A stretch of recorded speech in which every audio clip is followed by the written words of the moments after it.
All right then, guys. The 2023 End of Year Awards has been revealed in the MLS Soccer website, and now we have the question of who's going to win the MLS MVP award. That's what we're going to be asking ourselves, guys, and answering, as well as all the other major news from our favorite league, Major League Soccer. So stay tuned, guys, because today's new MLS Madness show is going live in 3, 2, 1.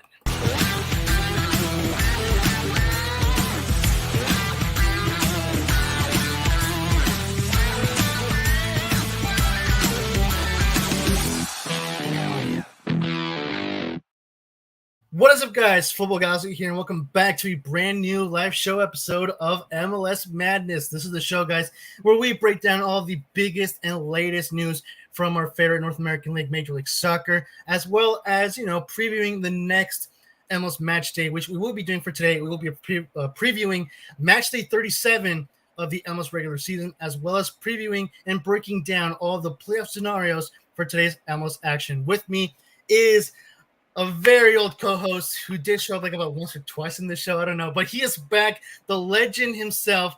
Please welcome to the show, Gabriel Games. How you doing, man?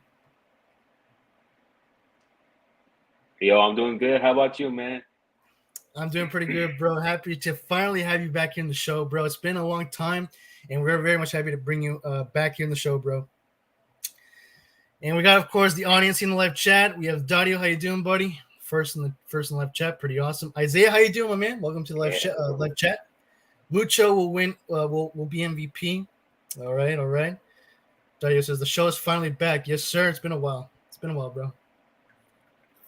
I got my water bottle with. Bro, it is freaking hot here, bro. Oh, hey, over here in Texas, bro, it's cool. It's cool for a bit, bro. It's for the first time, bro. It feels good outside right now. Dang, bro. Freaking lucky. What's the temperature for you, bro? Hold on. Let me check real quick. I think it's like in the low 70s, bro. Really? Let me see. Hold on.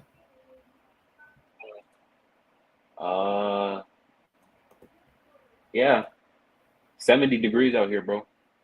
It feels good out weather. Yeah, that's pretty good. That's pretty cool weather, bro. Bro, for me, right now it's 84. Actually, today's gonna be 89.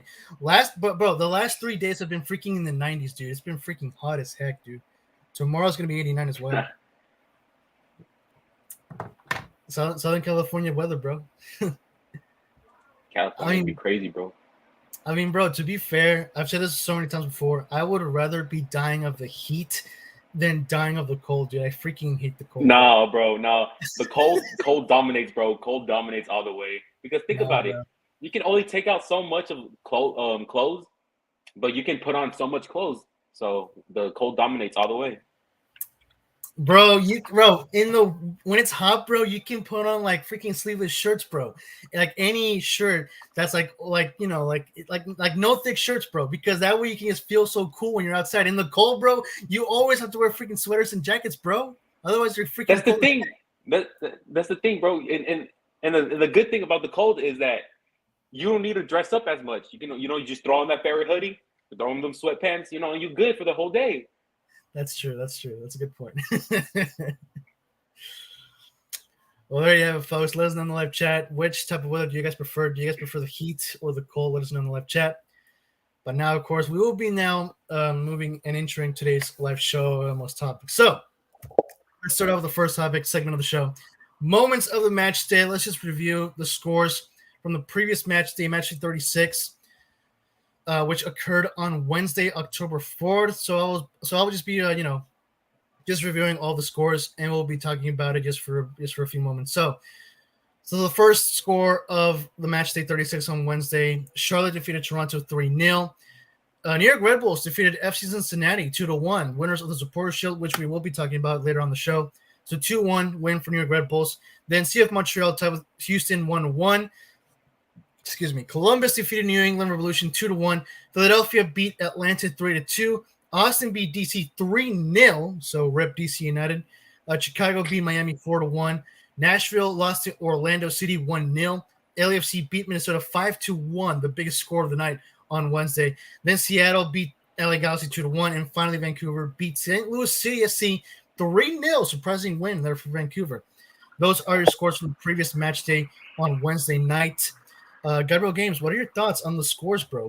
Which game came out to you, comes out to you the most? And I know exactly what you're gonna say, dude. Well, to be honest, hey, bro, I'm trying not to be biased on this show. All right. All right. But the one that stand out the most for me, is the Chicago's versus Inter Miami, bro. Because Inter Miami finally got what they deserved. You know, they're overhyped. Just because they got Messi doesn't mean they're going to be a good team, right? Yes, The right Chicago Fire made sure they beat them 4-1, and so that game stand out for me. What's up? I said justice was done that night, bro. Yeah, it was. Yeah, and but I'm glad there because Messi's supposedly injured, and they're really not talking about his injury as much as they should. But he did get called up to the international for the World Cup qualification for Argentina, which is kind of concerning for y'all Inter Miami fans, because why not start one of your best players who carry the team supposedly? Lost to Houston Dynamo, though. But yeah, that game stand out the most to me. You know, we got to put Inter Miami back in their place. But overall, I kind of like the how the day went. You know, some teams deserve the win. You know, Seattle definitely deserved that win. Come on, man. Whatever. Hey, but they postponed the FC Dallas game because of the weather. Yeah, that game has been postponed to October 14th. Yeah. It was raining hard over here in Texas. Yeah, I do admit that. Gotcha. Any other thoughts then, bro? Overall, you know, not really, bro, because I'm kind of messing with all the wins that happened and all the losses that happened. Houston Dynamo, though, I feel like they could have done better, especially since I think they clinched to playoffs. I think. Yeah. I think they could have done better, but overall, you know, what can you do in right there? Got you, bro. Let's take a look at the live chat. Isaiah says it's been getting cooler here. All right, so he's from Colorado. It's been pretty cool. So it looks like it's just everyone in the West Coast who's been getting the hot weather. At least in Southern California anyway. Dario says talking MVP. We MLS fans know Messi shouldn't win MVP, bro. I mean, it really depends on the audience, all right? So, some fans are obviously going to say, yes, Messi should win it. Others say that, that he shouldn't. So, yeah, I'm pretty sure not all MLS fans would agree with you on that. Can I say something about the Messi winning MVP thing real quick? Yeah, go ahead. Yeah, go ahead. So, if Messi does end up winning MVP, we can all say that the MLS was scripted that day. Yeah. But we hope Messi doesn't win that. I mean, Messi was great until he started cheating during the World Cup with handballs left and right. A lot of Messi fans will deny it, but it's just facts. Sometimes people can't handle facts as much as other people can. But overall, I hope Messi doesn't win it. I hope the true player does win it. Jesus Ferreira. Oh, come on, bro. To be fair, I'm surprised he didn't say Jordan Morris. Nah, man. Okay. If you were to choose between Jesus Ferreira and Jordan Morris, who would you pick? Dang. It depends. It depends, really. Can it be Jordan Morris from the past, or does it have to be present Morris? No, present Morris, dude. Dang. I had to go for Jesus Ferreira. Really? I feel like Morris is more of a, I don't know. He does come in clutch most games, but I feel like he's more of a super sub now than he was back in his younger days. But Jesus Ferreira is more constant now. He's young. I think he's 21 or 22 years old right now. Mm-hmm. So he's still scoring goals, Jesus Ferreira, and he's a starter. So I mean, still they're both in the same national team, but I have to choose Jesus Ferreira over Morris. It sucks to say that, but I mean, bro, to be fair, you're not wrong because like you were saying, like Jesus Ferreira is younger. And I mean, we all know that Jordan Morris is aging. So, like, technically speaking, if anyone were to choose, I'm pretty sure almost anyone would say Jesus Ferreira over Jordan Morris because, like, as you said right now, Ferreira, young, still scoring. Technically speaking, I would call him more of a country player than a club because, like, in my opinion, he's been performing better for the USMNT than for FC Dallas. But still, I mean, Ferreira is the more ideal choice given his age and right now his form compared to Jordan Morris. Yeah. All right. Isaiah says hot weather, but okay. So Isaiah prefers hot weather, but prefer the fall. Oh wait, no, he prefers the fall when it comes to seasons. Weather's most sweater. It's hoodie season for him, bro. It's hoodie season. That's what he's talking about. Hoodie season, bro. I get you, bro. I get you. But also, because Isaiah's been talking about this in the Our Soccer Discord server. By the way, guys, join the Our Soccer Discord server if you haven't yet. It's where we talk about US and MLS soccer. Free to join. Literally, all you got to do is just go to the description below, click the link, and join today, guys. So, Isaiah was talking about, like, he's a big fan of the whole Starbucks drinks and everything, the whole Starbucks menu, and looks like Gabriel's not a fan of that, bro. To me personally, Starbucks is kind of overrated, bro. I tasted their drinks before, and it's just too bland. It's either too bland or too sweet. I go on TikTok sometimes and see what the people be ordering, and I get the exact order, and it's just like, nah, that's nasty to me, bro. But I mean, they're taking money, so I mean, they're making money. They're making money. You know what I'm saying? Yeah. Dang, I wonder what Isaiah's gonna say to that. To be honest, Dario says hot is better than cold. For once, we agree. So, W on that. Isaiah says Miami lacks a final third aggressiveness, and missed shots took them out of the game. I mean, other than that, without Messi, they're just crumbling, So, like, bro, Messi was literally carrying the team since the very beginning, bro. Let's be honest here. Let's be honest. Well, that's me being unbiased. That's me being unbiased. Fun fact, actually, when they were playing against Orlando, that game, bro, that guy did not foul Messi, but Messi was complaining to the refs, and the ref had to give him a yellow. But when Messi fouled him, he said, no, you dived. You dived, and he was like, what? That's crazy. So the refs are kind of helping Messi out in the MLS. Obviously, bro. Obviously, yeah.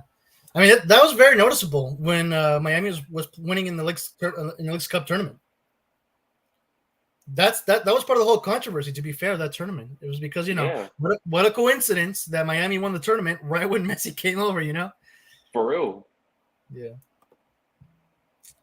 And Isaiah says, and the playoffs. Oh yeah. So Isaiah says. By the way, I'm just scratching him. Isaiah says that Miami's going to miss the playoffs, which honestly does look very likely. Hopefully.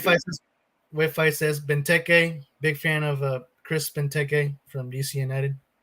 Ingrid Cup calls him Benteke because, it kind of sounds like it. Benteke. Isaiah says Chicago earned their win. So Isaiah said Chicago deserve the win over Miami. Let Messi win it in 2024 when he has a full season and playoffs. That's a fair statement or fair deal. Here, if he's gonna win it the 2024 season, it has to be a clean win. No ref helping, no nothing like that. It has to be a clean win. Other than that, the whole game is scripted at that point. Yeah, agreed. Like, bro, it was rare to see the referees freaking mark a foul against Messi because he almost got away with it. Like, bro, you were mentioning that game when the ref gave Messi the yellow card. The ref didn't even look him in the eyes when he gave him the yellow card, and he was right in front of Messi for crying out loud, bro. Bro, people fear Messi, bro. Scared of giving him the freaking yellow card. People call him FIFA boy, because FIFA did help him most of the time, but I mean, I can't ignore a lot of history that Messi has done. He did some good plays, but overall, when he started getting older, he did get a lot of more help from the refs and stuff. Yeah. Let's see here. Dario says Ronaldo fan Gabriel. I agree. Messi shouldn't win it though. So Dario's asking if you're a fan of Ronaldo. Yes, I am a fan of Ronaldo, but I don't hate on Ronaldo because Ronaldo does try hard enough, but sometimes his anger does get the better of him. It doesn't make a good image on him. So I don't really defend his actions, but I do defend his playing skills when it comes to Ronaldo. Gotcha. All right, Isaiah says, I work at a Starbucks, but my love came well before me working there. Oh, for Starbucks. His love for Starbucks. Because he loves Starbucks. Bro, that's what he talks about almost every time in the Discord. About the drinks and the seasons, the freaking pumpkin spice, whatever the crap is Bro, called. the pumpkin spice is overrated, bro. Thank you, bro. Thank you. Finally, someone said it, bro. I totally agree. It's so overrated, dude. Like. I had my friend buy it for me. Because I said I'm not gonna waste $1 at Starbucks. He said, "All right." So he bought it for me, and I tasted it. And I was like, "Bro, can you get your money back? Because this is nasty." Dang, bro, you didn't like it, huh? Mm-mm. Like, bro, look, like those creamers, the flavored creamers for coffee that they sell like in the stores. So I got one pumpkin spice flavor. If you were to tell me which one I like better between pumpkin spice and vanilla, I'd go vanilla all day, dude. Because that one, like, it wasn't good. I mean, it wasn't that bad, but it just wasn't so as good as the vanilla, dude. Like, nah, like you can't go wrong with vanilla, all bro. day, dude. What was that? You can't go wrong with it. You can't go wrong with the classic. That's Exactly. Isaiah says, currently working on my Starbucks. I drink ideas. Interesting. Dario says, Messi is better than MLS. Just kidding. Honestly, at this point, I mean, like I was saying, he's like freaking carrying the team, I mean, in the club he's in, he's the golden trash. But overall, the whole MLS, if he were to join someone better, like say he were to join, let's see, LA Galaxy or LAFC, there's a chance he would have got more respect, but he decided to join one of the worst MLS teams out there. And I think they're ranked like 100, somewhere in the hundreds, I think. In the whole worldwide, or what do you mean? Yeah, worldwide in every club. Oh, I'm not sure. I can check. Yeah. But I'm pretty sure they're ranked pretty low, from what I'm hearing. But David Beckham just said Ronaldo was his first choice, but Ronaldo did not want to join the MLS. It was not in his plans. Well, I don't know about you heard, but Sporting Kansas City was pretty close in getting Ronaldo, supposedly.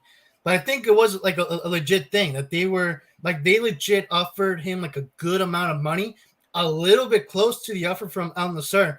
But, Al Nassr did have they started the superior offer and Ronaldo took it. Yeah, I mean, Ronaldo's helping them. Ronaldo helped them win their first trophy, I think. I think it's their first trophy. Yeah. But, see, Ronaldo's doing his work over there, what's needed. I'm at the football database, but I have no idea. I have no idea how to figure out what's Miami's ranking. Oh well, I guess someone could do in the live chat for a favor. I don't know. Isaiah says, "Wow, Ronaldo didn't want to join Inter Miami." This guy. I mean, if I was at Ronaldo's level, I wouldn't join Inter Miami either. I was like, shoot, give me an FC Dallas or Seattle Sounder offer, bro, before I join that. I mean, if you're Ronaldo, of course. Bro, I could say that if I was Ronaldo, I would join the LA Galaxy, bro. Like, that would be freaking huge. LA Galaxy had too many players already. Bro, we have nobody, bro. Bro, literally, bro. Literally the biggest stars we have is Chicharito and Douglas Costa, who's freaking finished, right? Yes, I know he's been doing pretty good for us, but overall, that name is a Finnish name. Let's be real. Yeah, I had Zlatan, you had David Beckham. Those are the only two main people I can name right now. But y'all had those people. Come on now. How much people you need? Come on, make your own players like FC Dallas. Bro, that was freaking a decade ago, bro. What you talking about? Dario says it's all about money. P.S. CR7 is not greater than Messi just because he joined MLS. Here's Inter Miami standing in the worldwide rankings. Inter Miami currently ranks 875th worldwide. Oh my god! I was nowhere near close, but they ranked dude. That's depressing right there, dude. Yeah. Isaiah says any of the LA clubs would have worked. Both would benefit from him, especially LAFC because Mario G ain't what LA needs at the 9. What the heck, bro? Daria says join the trash team in LA. Heck no. You know, Messi would have done good in FC Dallas. You know, I'll go down and watch him play. Bro, if Messi joined FC Dallas, Dallas would have needed to construct a freaking bigger stadium, bro, because that thing looks like a freaking high school stadium to be honest. Oh, fun fact, and over here in the Toyota Stadium, FC Dallas Stadium, there's a little thing where you can sneak in without paying no tickets, and you're able to go in and watch the game for free. You're kidding. No, my friend showed me the way, and I mean I didn't go because you know I couldn't go, but he showed me like, hey bro, this is how you do it, and he was watching the whole game. He sent me a picture, and I'm like, bro, show me the tickets, and I don't know if he's lying or not, but one day I'm gonna check it out and post it on YouTube. You know? Yeah, but you gotta do a vlog, bro. Nah, bro, they're gonna arrest me, bro. I won't be streaming, and they're gonna swat me, bro. Dang, bro. All right, folks, let's move on to the next segment of the show. We're gonna be taking a look at the league standings. We're gonna see which clubs have clinched their spot in the playoffs and the stakes before today's MLS action for Matchday 37. So this is the Western Conference standings after Matchday 36 after Wednesday night. So St. Louis, they have clinched the They have clinched the number 1 conference seed with 56 points. Second place, we got Seattle Sounders with 49 points. LAFC in third with 1 point behind them. Real Salt Lake in fourth, 2 points behind LAFC. Vancouver tied with RSL, but they're in fifth place. Houston, 1 point behind in sixth place. The Portland Timbers, 2 points behind at seventh place, with San Jose and FC Dallas in the wild card positions in 8th and 9th. Austin only 3 points. 3 points behind Dallas in 10th, tied with Kansas City and Minnesota. LA Galaxy in 13th place, and Colorado Rapids at 26th at the bottom. They have been officially eliminated a while ago from the playoffs. So, what was that? I couldn't stop laughing because I just now noticed LA Galaxy is 13th place in this whole standing with 35 points, bro. Yeah, really disappointing. What happened, bro? What happened? Bro, okay, bro. Look, let me just explain my thoughts on this, okay? Let me explain my thoughts on this. We started off bad in the season, all right? And that's literally the thing that cost us because we're in the brink of elimination, all right? Here's the deal. We're going to take a look at the playoff scenarios in a bit, but just to give you guys, long story short, if we don't win today versus Minnesota, we're done. We're eliminated. We have had, okay, look, bro, listen to this, all right? Including the defeat against Seattle on Wednesday night, the LA Galaxy have lost only 4 times since May 27th. 4 defeats in the regular season, guys. That's 18 games. 4 defeats in 18 regular season games. And we have not moved from 13th position. Go figure. Dang. It's tough.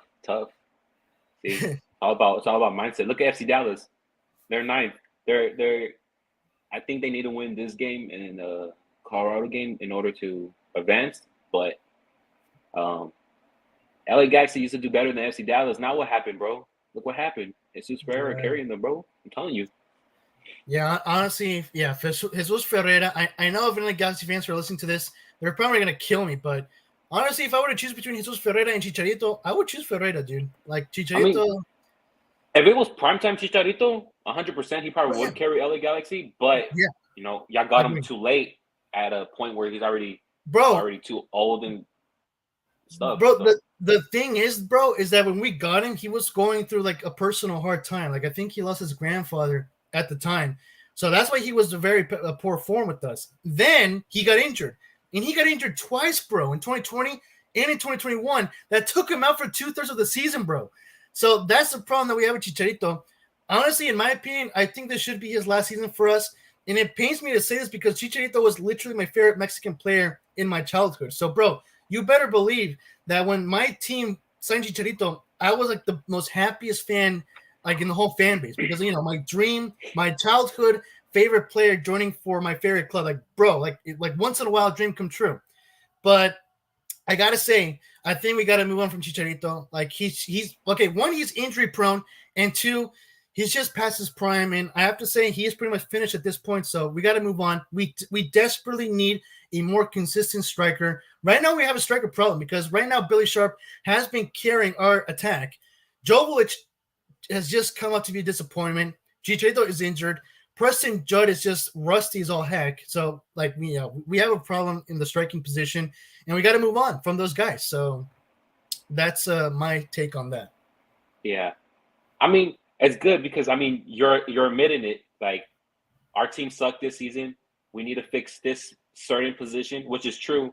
Chicharito is already past his prime. He's up there in age. You know, he's injury prone, and he's pulling a Gareth Bale at this point. You know, he's just playing for the money. He's playing for the money. Honestly, dude, to be fair, Gareth Bale performed better with LAFC than Chicharito's doing right now with the Galaxy. Yeah, true. The other thing I was going to say is that the reason why we're doing pretty bad right now and we're on the brink of elimination is because of our defense. And the reason why our defense has been trash is because we've had our best players injured, dude. Like, we got Chicharito injured. We got Douglas Costa, who just returned from injury. Martin Cáceres, who was like arguably our best defender, he's out for the season. Ricky Puig, he's questionable. I'm not sure. I think it's questionable if he's going to play against Minnesota tonight. We'll see.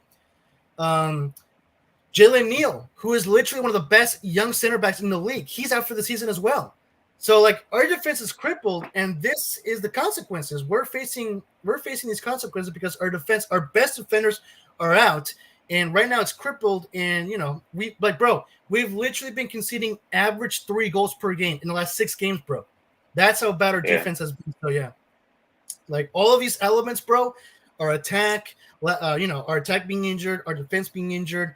Gaston Brugman, bro, he's literally like, besides Ricky Puig, he's been the second best midfielder for the team. He's also out for the season, bro. So literally all of our best players have been injured and or out for the season, and that's what's been costing us. That's what's been costing us these defeats, this inconsistency. And yeah, honestly, I'm expecting the inevitable. I think we're going to be eliminated tonight from the playoffs because it's been very much unlucky for us. And yeah, you have no hope.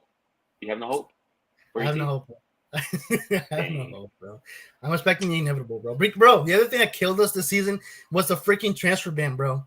We couldn't sign any big stars this summer transfer window. I didn't know LA Galaxy got a transfer ban. Yeah, I did not know that. Honestly, bro, in my opinion, because our Chris Klein got sacked this season, and we got it. I forgot his name. He was the guy from LAFC. Who was in charge of helping LAFC sign these stars like Gareth Bale and Chiellini. I forgot his name, but we got that guy in the organization and a new president. So I feel like next season, if the organization does play their cards right, I feel like next season we're gonna do a much better performance. Hopefully, bro. Hopefully. Yeah. But any thoughts, bro, on the Western Conference standings? Any observations that you spot? I'm kind of surprised St. Louis is doing good. Did they join the league last season? No, this season. This is their inaugural season. This season. This is the first season right here? Yeah. They did very good for their first season compared to other teams that joined. I'm surprised Sounders were close, but if anything, St. Louis probably did deserve to be number 1. Sounders, I like where they're at. Hopefully they do good in the playoffs. LAFC, they're of course they're gonna make it regardless. I'm pretty sure they were gonna be mid-table. Real Salt Lake, I'm kind of surprised, to be honest with you. I usually don't see a lot of players in Real Salt Lake, but they're showing promising right here. Houston Dynamo, doing pretty good. They're dominating right now in Texas. I would admit that. Compared to FC Dallas, I will have to give it to Houston Dynamo this season. But if FC Dallas clinch up and pass Houston against the playoffs, if the FC Dallas make it, then Dallas dominates. But other than that, I like their standings. I like how this is. I like especially where LA Galaxy's at. But yeah, I'm okay with this. I'm okay with this. I'm not even mad about it. Cool, bro. All right, let's do a catch up in the live chat. So Isaiah says Dallas would need a new stadium at that point. Yeah, if Dallas signed a superstar, bro, heck, if Ronaldo decides to join the FC Dallas, bro, y'all would need a new stadium, bro. But here's the thing. We can build a new stadium, but at the same time, we don't need to, because we can just use the Texas Ranger Stadium or the Dallas Cowboys Stadium, the AT&T Stadium. True. One of those stadiums, if we didn't want to rebuild. So we always have those two stadiums in clutch. That's all. True. That's all I gotta say about that. All right. Isaiah says Colorado and dead last still. Yeah, bro, they're eliminated. What do you expect? They're dead last still. Dario says Western Conference is better than the Eastern Conference.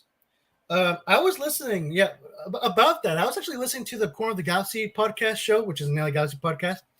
And one of the guys, Kevin Baxter, who is an LA Times soccer reporter, he said that when it comes to the argument of which conference is better, the Western Conference is the more difficult conference compared to the Eastern Conference, because one could say that the Eastern Conference is better because they have better teams. Arguably one could say yes, but I do agree that the Western Conference is more difficult than the Eastern Conference, at least in my opinion. What do you think of it? Yeah, it's definitely Western Conference is very more entertaining, has much more better clubs like Sounders, LA Galaxy, LAFC now. St. Louis is dominating the Western. But it's like the NFL. Sorry to bring up a different sport in this right now, but it's like the NFL. It's like AFC has the more dominating teams, have way more better teams compared to the NFC. But at the same time, the Eastern Conference, they still have great teams like Orlando. They got Cincinnati. They got Atlanta and Chicago.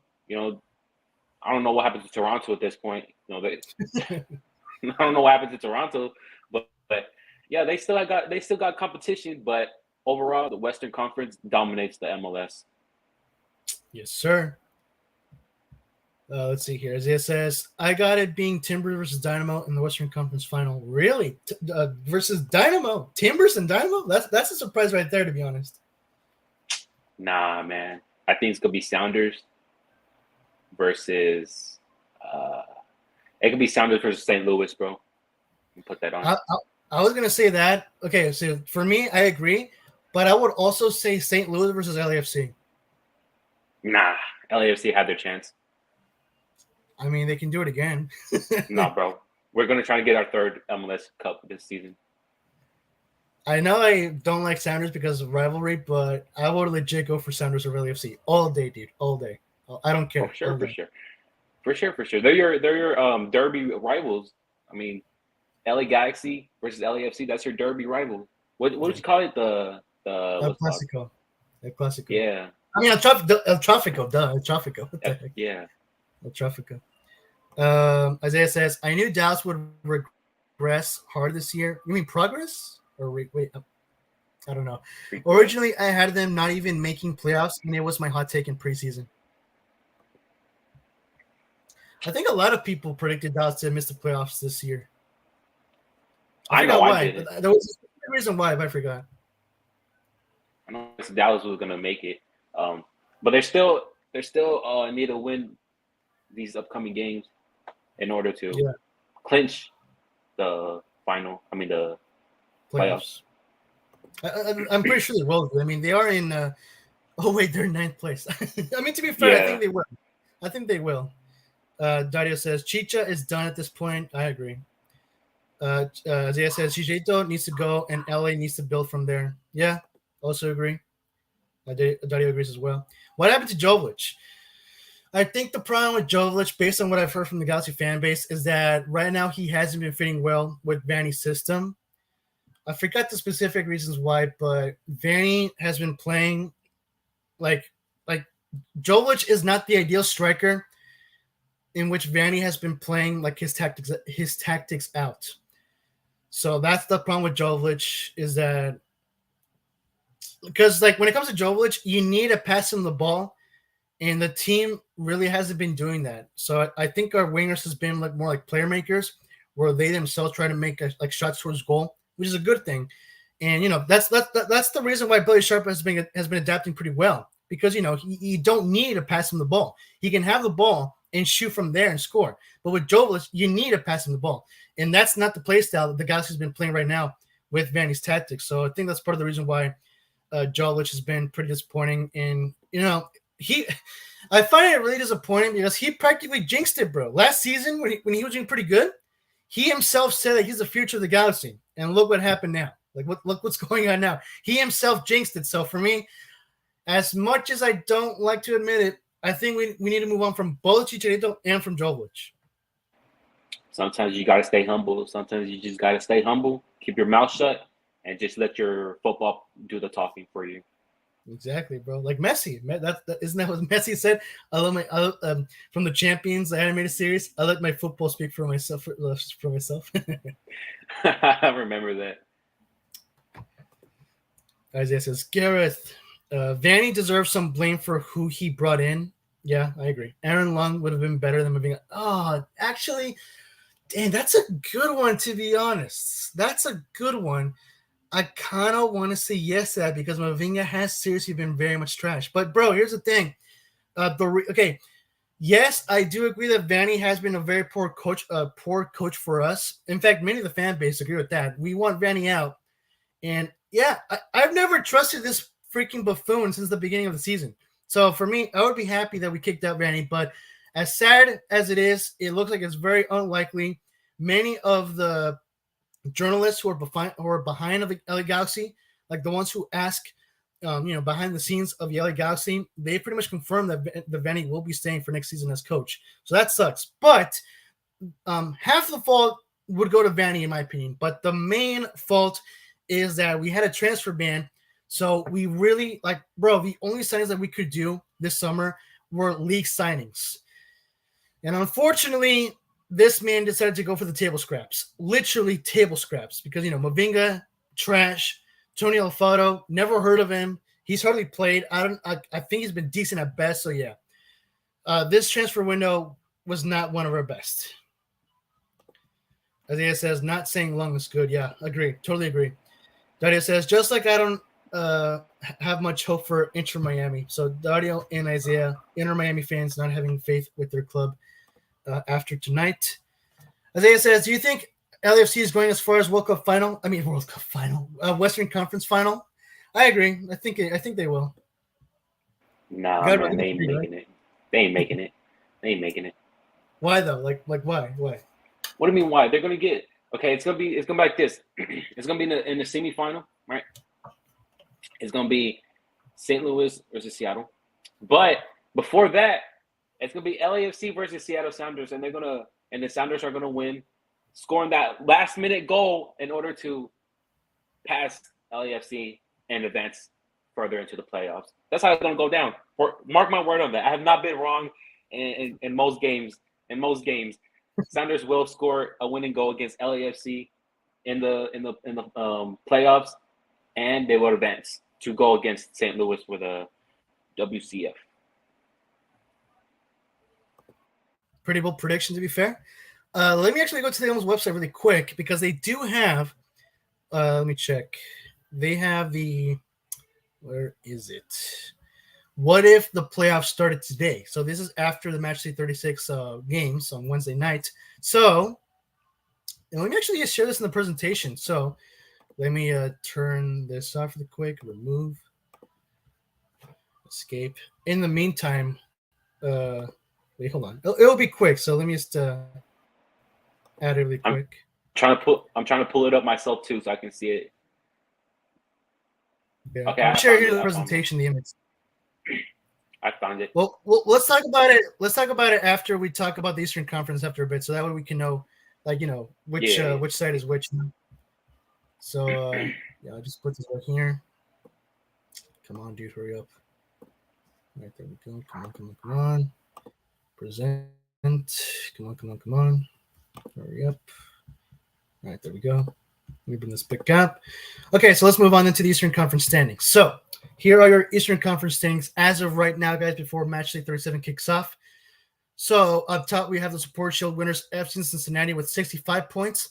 Then we got Orlando City, clinched with the playoffs at 57 points.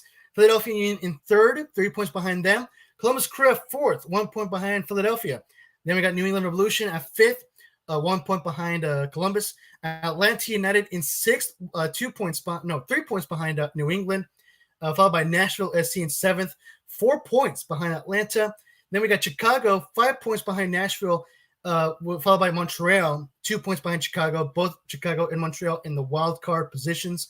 Then we got NYCFC at 10th, tied with Montreal, with DC United at 11th place, 1 point behind New York CFC and Montreal. Tied with New York Red Bulls at 12th place, and Charlotte FC 1 point behind New York Red Bulls at 13th. Miami 3 points behind Charlotte at 14th, and Toronto FC at 22 points, officially eliminated from the playoffs. I think they got eliminated either last week or on Wednesday, but it was recently. So those are your Eastern Conference standings before Matchday 37. What are your thoughts and observations on this Gabriel Games? Well, my first thought is Insania is regretting his decision to join Toronto because I'm surprised. I'm pretty sure he gets me. I'm pretty sure, but if I was shocked because when I was playing the new FC 24, I looked up Atlanta United and I was like, why? How come Joseph Martinez is not here? But it turns out he went to Inter Miami, and I didn't know that until I played the game, and I was shocked there too. And I was like, oh my gosh, I can't believe they let him go right there. But overall, FC Cincinnati deserves that win. You know, they dominated with 5 losses only, 8 draws, and 19 wins the whole season. Crazy, bro. And Orlando City, you know, Rufo's happy right now. Second place for them. Yes, sir. You know, he probably best team in all Florida. Yeah, it is. They're the best team in Florida. Inter Miami had nothing on them. Philadelphia, I also accept that. You know, the top 4, Cincinnati, Orlando, Philly, and Columbus. I like where they're standing at right now. You know, I think they're going to do good in the playoffs. I feel like Chicago Fire will make it. Hopefully they make it because, I mean, if they beat Inter Miami, they can beat any other club. If they try hard enough. But overall, I like the top 4. I feel like Nashville could have been number 5 in the standings, and maybe Atlanta 7, New England 6. I feel like that could have been happening. But overall, you know, I kind of like how the Eastern Conference turned out to be. You know, I think who will make the final is actually going to be Orlando. That's my prediction. I think Orlando will make it to the final this season. Nice. And yeah. All right. Well, who are your okay? So besides Orlando, who else do you think is going to reach the Western Conference final? I think Cincinnati. I think Cincinnati is going to be a good fight. Since they're first place, you know, they're dominating. But overall, Orlando will bring Eastern Conference. Will bring the Eastern to the final, and Sounders for the Western. All right. So MLS Cup. So your predictions for MLS Cup 2023 final will be between Seattle and Orlando. Dude, that would be so dope. That would be so dope, to be honest. Of course, I would be rooting for Orlando because, you know, screw Seattle on that point. Come on, man. Rufo's already supported them. Nah, bro. Let's see. Isaiah says LAFC ain't going back to MLS Cup. They stinky as heck. Only thing they've got over St. Louis is experience. That's it. I agree. Dario says, how do you think LA Galaxy will do in the playoffs? Bro, we're not even going to make the playoffs, bro. Bro, even if by miracle. Okay, here's the thing. Theoretically, we can make the playoffs if we win all 3 remaining games. But I doubt it. But theoretically, It's possible. Say that we do. I think we're going to lose in the first round. I legit think so. We're not going to reach far enough to the playoffs, dude. Heck no. No way. Isaiah says, if the only good thing is if Miami beats Cincy, then we... Oh, you mean for today, though? Yeah, that's right, for today. I thought you meant like for the playoffs. Like, heck no, bro. If Miami beats Cincy, then we prevent them from surpassing the points record set by New England in 2021. Really? Now, that's a stat I did not know about, because we were going to talk about those stats in a bit, but I legit did not know that. Daria says, biggest surprise, Toronto and Cincinnati. Bro, Toronto just completely ate the wooden spoon in the Eastern Conference, bro. How is that a good thing, Isaiah? Oh, he's talking about what Isaiah said about Cincinnati. Moral victory. What are you talking about moral victory, bro? What the heck? Isaiah says, Dario's got Alec Galaxy jokes. This guy, bro. Shame, bro. Shame. All right, as for my takes in the Eastern Conference, I mean, bro, I'm legit surprised. I think this may be one of the best seasons for Orlando, because I think like in the past few seasons, Orlando has made it like at least in the top 5 in the Eastern Conference, but I think this may be one of their best seasons yet. Second place, bro, is pretty impressive in the Eastern Conference, because again, one could say that the Eastern Conference has, the better teams. And, just taking a look, I think Orlando pretty impressive from them. Philadelphia, after getting first place last season, now in third. Not bad, to be fair. They're not a team to underestimate. They're a very tough team. But, again, to me, pretty impressive that Orlando are above Philadelphia in the Eastern Conference. Columbus Crew, pretty good performance from them. I think they do deserve to be in the top 5. New England as well, same goes for them, especially considering the fact that, they don't have a head coach right now. Bruce Arena got fired. Oh, no, he resigned. Technically, he resigned. So pretty impressive from the Revolution. Atlanta, not bad performance, to be fair, in 6th place. I don't see them making that far into the Eastern Conference playoffs, to be fair, in my opinion. Nashville, this is their first season in Eastern Conference, if I'm not mistaken. So not a bad performance from them. Chicago and Montreal, not far from, being in the wild card. So given that there's 3 more, actually no, is it 3 more match days or 1 more match day? I don't know. Yeah, wait. Yeah, there's 2 more match days. Yeah, so 2 more match days, including tonight and I think Sunday is the final match day. I'm not sure. I think Saturday. Saturday? Oh, okay, yeah, Saturday. Yeah. You're right. So I'm just gonna share my predictions on who's gonna reach the playoff wild card, which are 8th and 9th place. I think Chicago is gonna make 8th.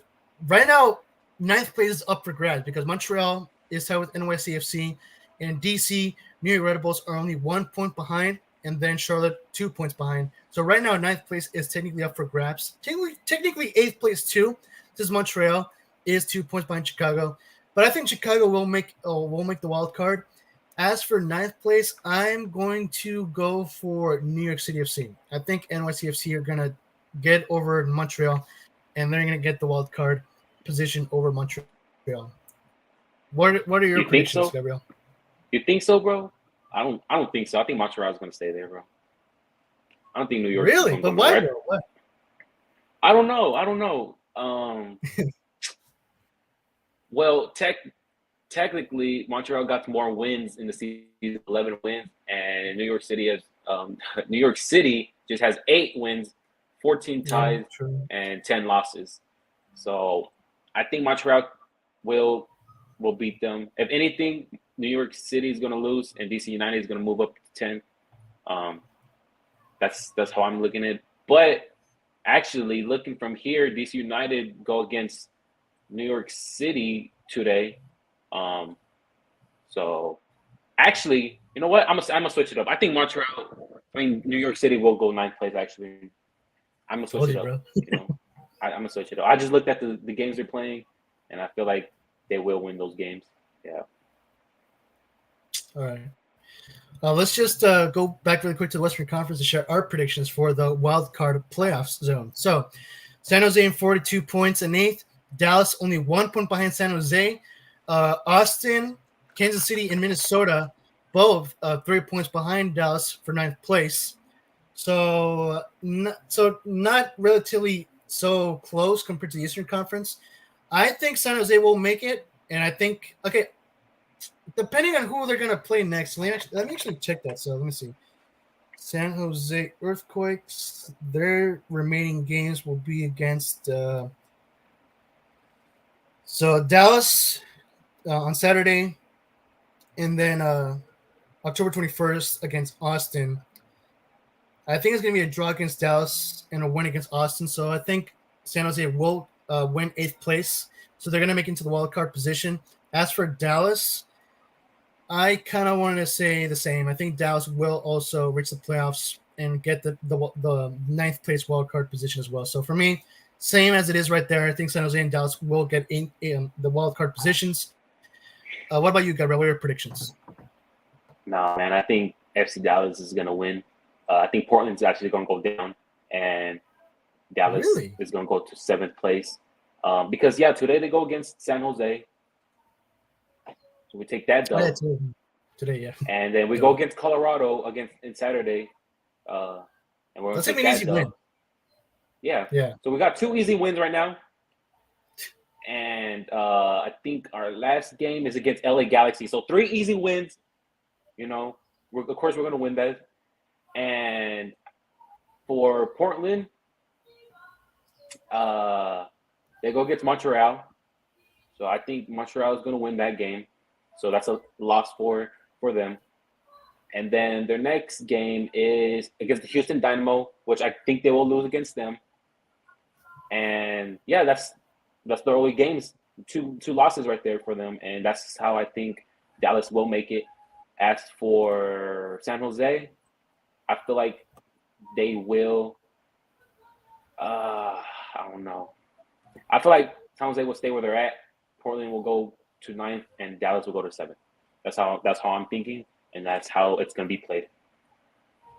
All right. So overall, basically, Portland and San Jose and Dallas will remain in the playoff zone. Yeah. All right. If I were to pick between the 10th through 12th, the 3 teams who are tied right now, battling for a playoff zone, if I were to say which one of those would go through, I would kind of want to say Austin. I think Austin would be the only one who could sneak into the playoffs, maybe over San Jose or Portland. But who would you pick, Gabriel? I don't know. Imagine all 3 Texas teams make it. That'd be dope. I don't know. I think Austin FC does have the better players overall. So I will go Austin FC as well. All right, cool. Let's take a quick catch up on the live chat. Dario says, watch FC Cincinnati lose in the first round and St. Louis too. Dude, that would be like the biggest upsets of the playoffs this year if that happens. Bold prediction, Columbus in the conference final. Not a bad prediction, to be fair. Dark horse, Chicago. Nah, Chicago ain't going to make it that far. Not in my opinion. Isaiah says, just saw a Discover LA commercial, and they had a large heck Trumpo with the pineapple on top. I want it right now. I assume you're talking about Starbucks. I don't know, dude. Daria says, are you kidding? Nashville has played in 2020, 2021, 2023 in the East. Oh, really? Oh, okay, so what the heck did I say? That this was their first time playing in the Eastern Conference? Okay, I got confused then. So that means in 2022 was the first time in the Western Conference, and then for this season, they returned back into the East. So apologies for that, guys. NFL, I want to go to Disney during December. All right, that's cool. Or the holidays. All right. That is just, I have a random feeling Austin will make the playoffs. It could happen. It could happen. I think Austin will miss because they ain't been getting results. True. But still, if we were to pick between those 3 teams, us and Dario agree that it would be Austin. Hey, can I see you now? I'm sorry. I feel like my screen went dark for a second, and I couldn't see none of y'all. It's okay, bro. We got you. Taking a look in the East. Okay, so yeah, I said that Chicago and NYCFC would go through. Same with Gabriel. So yeah, I guess we kind of answered the same question there because we predict NYCFC to go through over Montreal. All right. So that being said, guys, let's take a look at the playoff scenarios. What if the playoffs started today? So this is how the bracket would look. So Seattle would take on Portland Timbers. We got a Cascadia Derby right there. Pretty cool. Cascadia Cup Derby. LAFC would take on Houston, RSL versus Vancouver, and St. Louis versus the winner between San Jose and Dallas. In the Eastern Conference, we got Orlando City versus Nashville, a rematch. We got Philadelphia versus Atlanta, Columbus Crew versus New England Revolution, and FC Cincinnati versus the winner between Chicago and CF Montreal. So, Gabriel Games, we'll start with you. What are your predictions for each match of this bracket? Well, I'm gonna start off with the Eastern Conference real quick. All right. So it's gonna be a rematch: Orlando versus Nashville. I think Orlando's gonna pass, of course. I think the scoreline right there will be 3-2. Orlando will score 3 goals, and Nashville will score 2. Atlanta United versus Philadelphia. I think Philly's going to make it. I think that's going to be a 2-1 scoreline, overtime actually. Really? And yes, I actually think they're going to go overtime, and that's where Philly takes their dub. For Columbus and New England, I feel like New England will take the dub over this one. I think it's going to be a 1-0 game. Again, overtime. But for FC Cincinnati, I think they will face Chicago, and they're going to go to penalties. And from there, FC Cincinnati wins in penalties against them. For the Western Conference, I feel like FC Dallas versus St. Louis. FC Dallas is going to take the dub. This guy. It's gonna be 1-0, 1-0. Normal regular game. 1-0. Right. Last minute goal scored. Real Salt Lake versus Vancouver. I feel like Gabriel. Vancouver is actually going to win this game. My prediction scoreline will be 3-2. Wait, bro. Daddy just made a good point because I forgot. So the first round of the playoffs is going to be a best of 3. So it's going to be 3 games. 3 games? Yeah. Okay. So I'm gonna just say the first rounds, okay? This is the first. Yeah. I'm gonna let you go. Like I said, I think Vancouver's gonna make it 3-2 against Real Salt Lake. LA versus Houston. I think they're gonna tie 0-0. And it's gonna go all the way.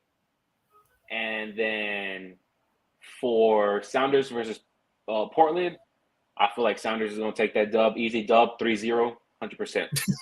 Holy shit, dude. What about for the next rounds?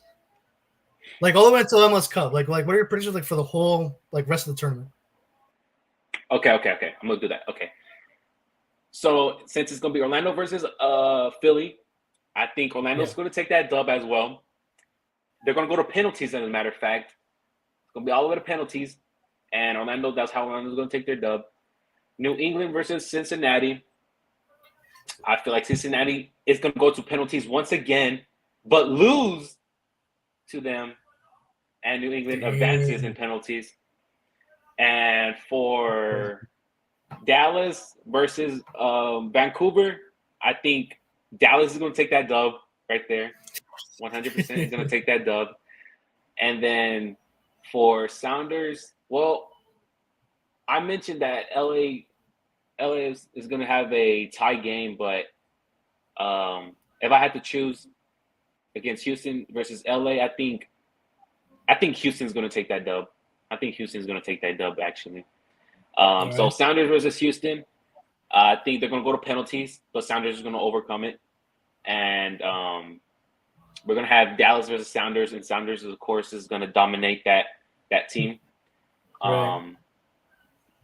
But for over here, Orlando versus New England, Orlando takes that dub, and it's going to actually be 2-1 in overtime. They're going to go overtime. And that's where Orlando scores their final goal. And the finals will be Sounders versus Orlando. And who's going to lift the trophy? Of course, Seattle Sounders is going to win that trophy. Nobody else. Dang, bro. All right, folks, so there you have it. Those were Gabriel Games predictions. Before we move on to mine, let's take a quick look in the live chat. Isaiah says, I think Austin will miss because – we already read that. Austin has the best chance of any teams below the line right now. Yeah, I agree. Daria says, keep in mind they're best of 3 games. Oh, yeah, that's right. We already pointed that out. Isaiah says, best of 3 throws this whole thing off. Wild card is 1 game only, though. Yeah, true. I know about that. There are no ties allowed in the first round either. Yeah, that's right. So if it isn't a draw, it would go directly to penalties. That's how it would be best of 3. And then Dario says conference semifinal and conference final are 1 game. All right, cool. Dario says, you really think Houston is beating LFC in a best of 3? You mad, Gabriel? Nah, bro. What do you think to that, bro? Nah, I think Houston is gonna overcome LA. To be honest with you. All right. By the way, guys, in live chat, guys, I forgot about this. So who's playing? So is there going to be 2 home games for the team with a higher seed, or like how is it going to work out when it comes to home games? Like is it 2 home like let's say for LAFC, is it going to be 2 home games and an away game, or all 3 games could be at home? Because I forgot about that. So let me know, guys, in live chat, Dario or Isaiah. I liked it how the MLS used to do it, where they will have only 2 games. It's like the Champions League. Whoever scores most goals, they want to have to score more goals in order to pass on like that. Like the Champions League used to do it. I miss how that used to be, because I remember watching it and it was Sounders versus Houston, and Booker T was there for Houston, and I was like, nah, Booker T's there to see them lose. And guess what happened? Sounders won and Houston lost. So. There you go. Isaiah says higher seed gets 2 home games in the first round. Okay, thank you, Isaiah. Home, away, home. Got you. All right. So that being said, time to share my predictions. So I'm going to be starting with the Western Conference. So Seattle versus Portland Timbers. I'm going to say Seattle's going to get the win. So there you go, Gabriel. Best 2 out of 3. I think Seattle could legit get all 3 wins there. So I think Seattle's going to win. LAFC versus Houston. I'm also going to predict LAFC to win as well over Houston Dynamo. Sucks, but I think LAFC is going to win it, to be honest. RSL versus Vancouver. I'm going to say Vancouver is going to get the win over RSL. I don't care if it's going to be 2 home games at RSL. Rio Tinto Stadium, if I'm not mistaken, that's their home stadium name. So I think Vancouver is going to get the dub versus RSL. St. Louis, I think San Jose versus FC Dallas. I'm going to say FC Dallas, to be honest. So there you go, Gabriel. Dallas going to get the win over San Jose.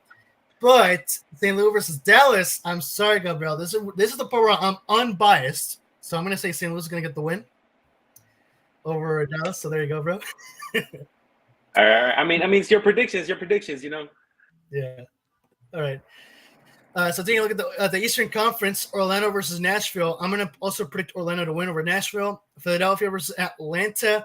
That's going to be a tough one, but I'm going to go with Philadelphia as well. I don't think Atlanta's going to pull a win there. So sorry, Merrick, if you're watching. Columbus Crew versus New England. That's going to be a good one. I'm going to say Columbus Crew. I think Columbus Crew is going to get the win, especially since they're going to get 2 home games. So, yeah, I'm going to go for it. I'm going to say the Crew is going to win. And then Chicago versus Montreal for the wild card winner. I'm going to go with Chicago. Oh, you know what? Yeah, Chicago. Chicago versus Cincinnati. Cincinnati's going to get the dub. So Cincinnati's going to go through. Now on to the semifinals, over this conference semifinals. Seattle versus LAFC. Oh, man. I'm going to go with LAFC. I'm not kidding. I think I'm going to go with LAFC. I'm sorry, Gabriel. I'm sorry. But, yeah, I think – yes, I know Seattle is going to get the home advantage, but I think LAFC will get the win over Seattle. Vancouver versus St. Louis. I'm going to go with St. Louis. I'm going to go with Vancouver. They're going to defeat St. Louis. So the Western Conference final will be between LAFC and St. Louis. For the Eastern Conference, Orlando versus Philadelphia.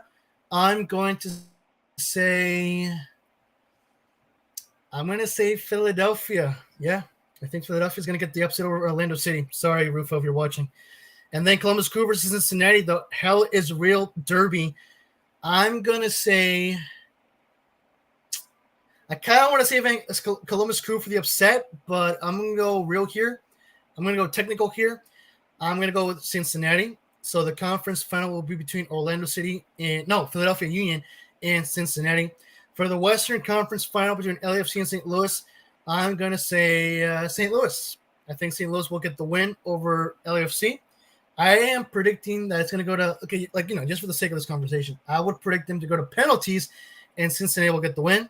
So Cincinnati are going to the MLS Cup final. Then Philadelphia versus Cincinnati. I'm going to say, oh man, that's a good one. Cincinnati and Philadelphia. I'm gonna say Cincinnati will reach the final and win the Eastern Conference. So MLS Cup final.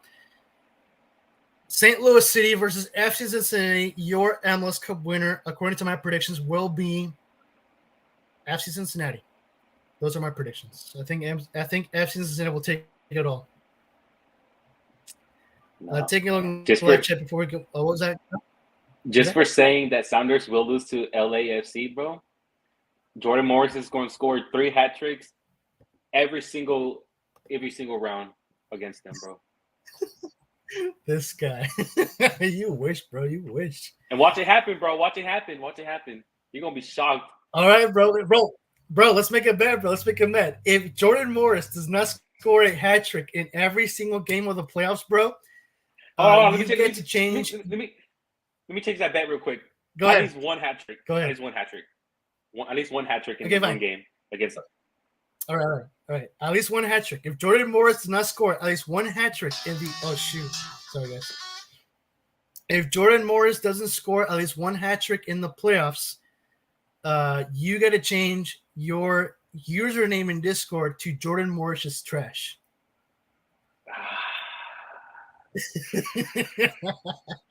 But if he does, you got to put Sounders number 1 in the MLS, bro, or Sounders number 1. Deal. Right there, bro. For the rest of the playoffs, all right. For the rest of the playoffs.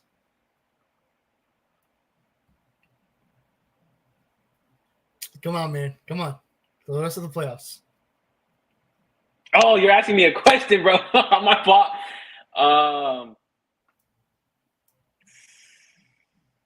Yeah, I'm agreeing to it. All right?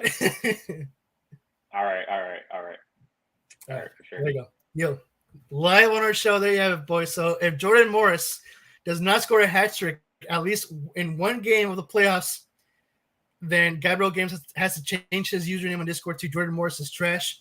If he does score a hat trick, then I have to change my username to Seattle is number 1 for the rest of the entirety of the MLS Cup playoffs. There you have it. Isaiah says, Dario, crazier things have happened. Oh, wait, I already said that.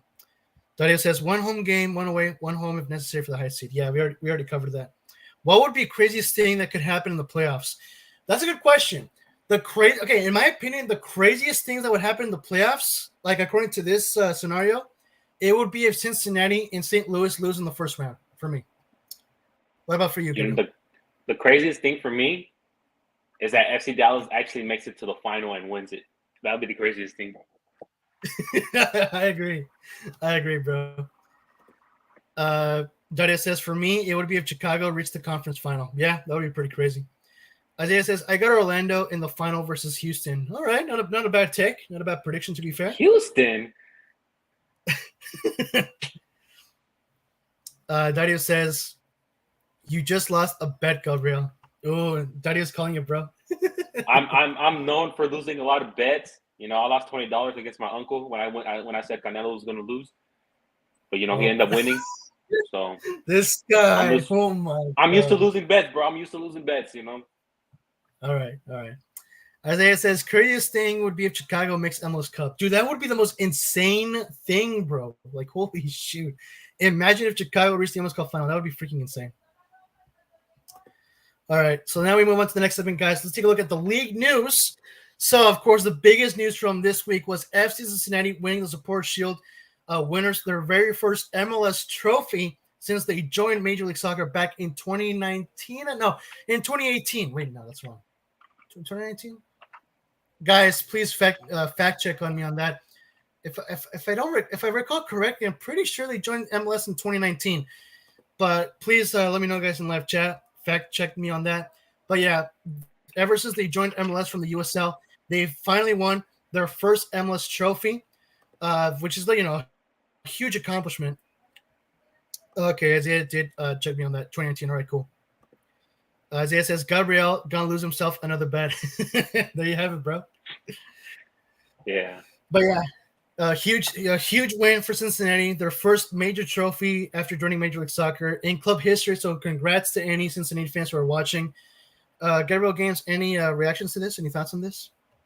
I'm actually happy for them, bro. They're playing good this season. They already got #1 seed. They won the Supporter Shield, and they're gonna try to win the whole MLS in general. So I want to see how good Cincinnati can go in this, but I don't really think they're gonna win. But I am happy for them. Since they joined 2018, was that correct? That they will make it. They will make it far, and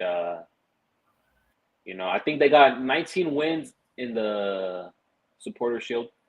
I think that's just a normal thing.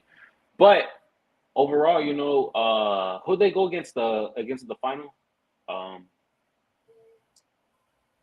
Well, tonight they're going to play against Inter Miami. Their final game of the season is on October 21st versus Atlanta United. I'm talking about the Supporter Shield. Who do they go against? Oh, I mean, the like, what do you mean? Like, they already won it. Oh, okay. My fault. I haven't kept up with the MLS. I'm sorry. That's okay. The Supporter Shield is given to the team who's won the most points in the season. Oh, okay. So yeah, they definitely do deserve it. 65 points, and I think that Western has only 56. I mean, if it was backwards, St. Louis and Cincinnati would have been tying right now. If the Cincinnati points from 56 was backwards, it would be 65 and 65. But overall, Cincinnati has been playing good this whole season, and they definitely do deserve it. But yeah, that's all I gotta say about it. They do deserve that win, that trophy. Awesome, bro. Yeah, so right now they have 65 points. So yeah, they have 2 points left, and I just wanted to take a look because these are the previous winners who have broken the record. Actually, these are the previous record breakers of the Supporter Shield when it comes to most points in an individual season. So right now, the New England Revolution does hold the record of 73 points back in the 2021 season. LAFC in second place with 72 points back in 2019. New York Red Bulls in third place with 71 points in 2018. Atlanta tied with Toronto for fourth place with 69 points. Atlanta in 2018 and Toronto in 2017. So right now, Cincinnati has 65 points. So if they win against Miami in Atlanta, so a win tonight would give them 68 points versus Atlanta would give them 68, 69, 50, 68, 69, 70, 71. They would reach fourth place, tied with New York Red Bulls with 71 points. So if Cincinnati gets 2 wins versus Miami tonight and versus Atlanta, they could get into the top 4 of the record breakers for most points in a single season.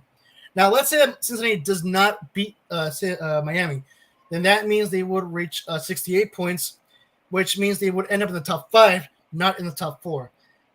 If they tied against Miami per se, they would get how much do you have again? 66 points. So 66 points. If they beat Atlanta, that would give them 71 points. No, that's wrong. 65 plus 6, 66.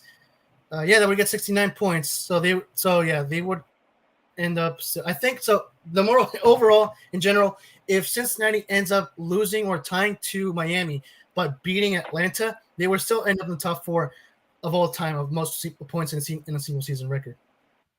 Any thoughts on that, Gabriel? I think they're gonna win. 2 easy teams against Inter Miami and Atlanta, so I think they're gonna clinch those 2 victories right there in order to get in the top 4 and in the thing. So yeah, overall, I'm supporting Cincinnati this game over here that starts, and I think in about a couple of more minutes. Matter of fact, yeah, 6:30. Yeah, well, 6:30 over here. So I don't know what time over there in LA it is. 4:22 here right now. Gotcha. 2-hour difference. So let's take a look in the live chat really quick. So did FCCC and now look. Wait, what do you mean? What do you mean by that, Dario? 2019, correct. Isaiah says, craziest thing would be if Miami wins 3 straight and makes playoffs as far as non-playoffs things go. I mean, yeah, it's same with the Galaxy. It's theoretically possible, but it's highly unlikely. Dario says, Cincinnati's turnaround is the biggest in MLS. Thoughts? Yeah, I agree. I think Cincinnati's turnaround is the biggest in MLS. Well, Yeah. Overall, I do. I think. Oh, go ahead. I do have a FC Cincinnati 2019 jersey when they joined the league. I do have it in my closet right now.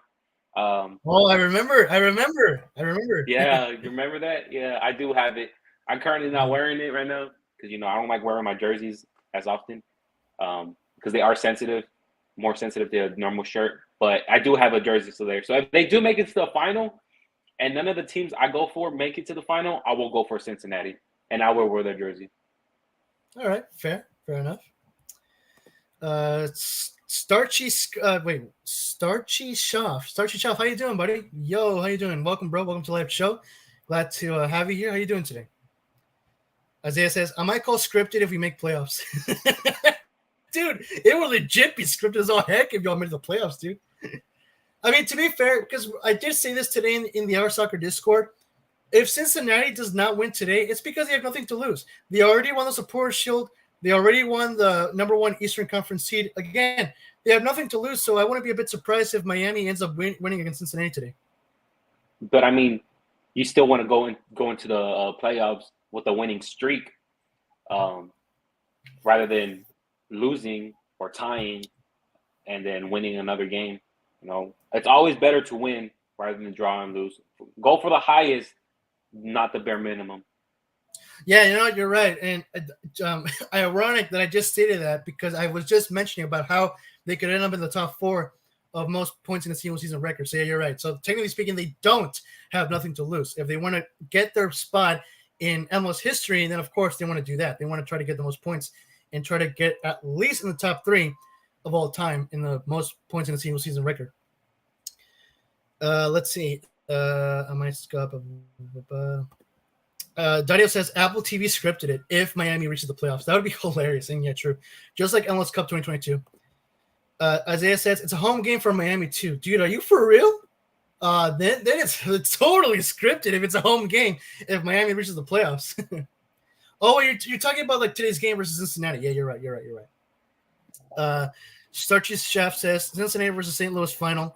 You mean Eastern Conference? Oh no, wait, MLS Cup final. Yeah, MLS Cup final. That's my prediction for today. He predicted the same thing you did too, bro. Yeah. Just saying that. Yeah, you're right. Same thing as I said. That would be amazing. Dario says. Isaiah says, I think for 1 seats they need a plan B because oftentimes they get caught flat-footed early on and they don't know how to take back the reins. You mean Miami? Greg Vanny said it last year versus I've seen the playoffs. Okay. Wait, who does Isaiah? All right, so in MLS? Inter Miami. Former Colorado Rapids fan, by the way. I should just note that out. Hey, word of advice, Isaiah, go back to Colorado, support them better. Inter Miami got nothing to support with you, bro. You gotta stay with your first club ever. Your first club will always. I mean, they're last place, but so is Inter Miami at this point. But yeah, go back to supporting Colorado. They're way better. They're way better than Inter Miami, bro. That. I put it right there in the live chat. It will stay right there for until the stream ends.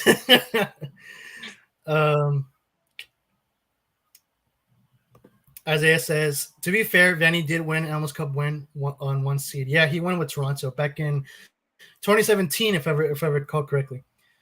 Yeah. Gabriel speaking facts. Yes, sir. Dario says, both Isaiah and I support Inter Miami. Unfortunately, I feel sorry for you, bro. I vote, Starchy Chef says, I voted for Hani Mukhtar, but I think Thiago Almada has a good chance for win MVP. Yeah, that's a good point. Yeah, we're going to get into that in a bit here for MVP. Isaiah says, technically, Galaxy was my first club because of Beckham. This guy, bro. And he's from Colorado, just so you know. I'm from Texas, and I supported Sounders first because of Clint Dempsey, and they had the Xbox logo here, and back in 2016.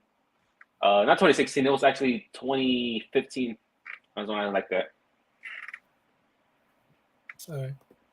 Dario says you can vote already. Yeah, I think you can vote already for the award winners. All right, so let's move on to the next topic of this segment, which is, of course, the MLS MVP. So the MLS end of season awards has been announced, guys. The nominations, I should say. So let me just So the nominees for the 2023 Lennon Donovan MLS MVP Award has been revealed. So I'll just go, from top to bottom.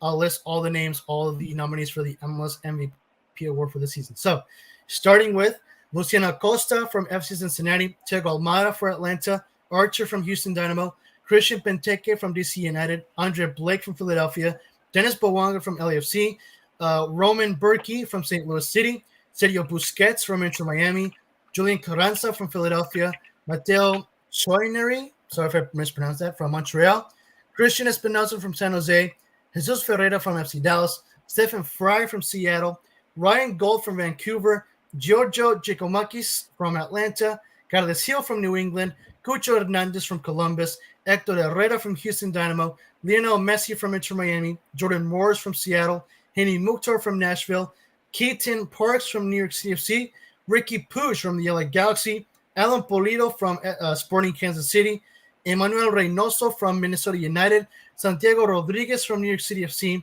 Jonathan Sidois from CF Montreal, Karol Swiderski from Charlotte FC, Eric Tommy from Sporting Kansas City, and finally, Facundo Torres from Orlando City. Those are your MLS MVP nominees for the season, guys. Let me know, guys, in the live chat, who do you want to see win the MLS MVP award for the season? Gabriel, starting with you, who do you want to win it? Okay, I'm going to start off with the people that won't make it, Messi and Puig. They both were former Barcelona players, and another one was a former PSG player. So, no, those two people will not make it. If Messi does end up winning it, that was scripted. But overall, me personally, I think it's gonna be the top scorer of the league, which is Dennis. I lost his name right here real quick. Yes, him. I think he's gonna win MVP, just because he's top scorer currently. But if he doesn't, I think it's gonna be Jordan Morris, bro. My biasness is kicking in. Oh, come on, dude. You can't be serious. You cannot be serious. I'm being serious, bro.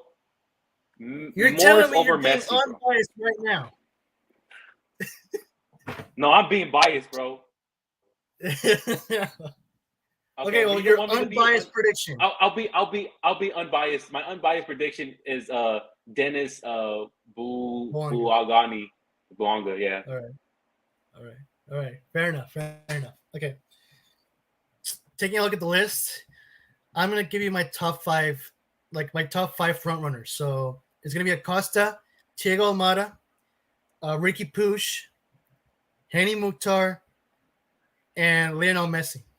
Because let's be honest, if Messi was in this, bro, okay, look, don't get me wrong. I agree that it is bullcrap that Messi's in this list considering the low amount of playtime he's had, and he's only scored one goal, bro. One goal in the regular season. So yes. The reason he's in this, the reason he's nominated is because of his name. Yeah. It's because of his name. Yeah. But if he wasn't here, he would not be nominated, bro. If this was fair, say we were back in the 90s. Say we're back in the 90s and Messi was there. I don't think Messi would have been on here. I think it would have been fair enough where Messi would not be nominated. It would be the other players. Yeah. I agree. The main reason why Messi's in this list is because of the name. I completely 100% agree.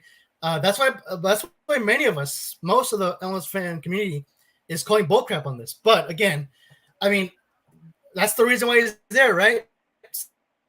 So that's why he's in my top five frontrunners. Luciano Acosta, Ricky Puig, Henny Mukhtar, and Lionel Messi. My top three will be my top three will be Messi, Acosta, and Thiago Almada. Who's your number one? Who's your number one to win it all? Number one. Win it all, though. All right. Yeah, to win it all, it's gonna be Lionel Messi. I think Messi's gonna win it. I think it's scripted. Come on, bro. I'm being legit serious, all right? Bro, I'm being legit serious. Okay. my honest, like who I really want to see win it is Luciano Acosta. He deserves to win it over Messi. So for me, that's my honest prediction of who I want to see win it. But I think technically, what's gonna really happen, I think Messi's gonna win it. It's scripted, bro. If he's in the list, then he's gonna win it. Chances are he's gonna win it. So I think Messi's gonna win the MLS MVP award. I can totally see it happening. Me personally, I think Dennis Bouanga deserves it, especially since he's the top scorer with I think 17 goals. If not him, then Acosta with 16 goals. But other than that, bro, be honest with you, if Messi does win it, it will be scripted. And there's deep down there is a me saying Messi's gonna win it. Why? Because of his name. But we all know if Messi does win it, it's gonna be scripted. And the whole Discord right now it's gonna be one side is gonna be saying, "Oh, Messi's this, Messi's that," and there's gonna be one other side trying to defend him, saying, "Oh, he's this, he's that." But overall, I hope Dennis Bouanga wins it. But deep down, if we're going by how scripted football has been currently, Messi will win it. Yeah, I will agree with you right there.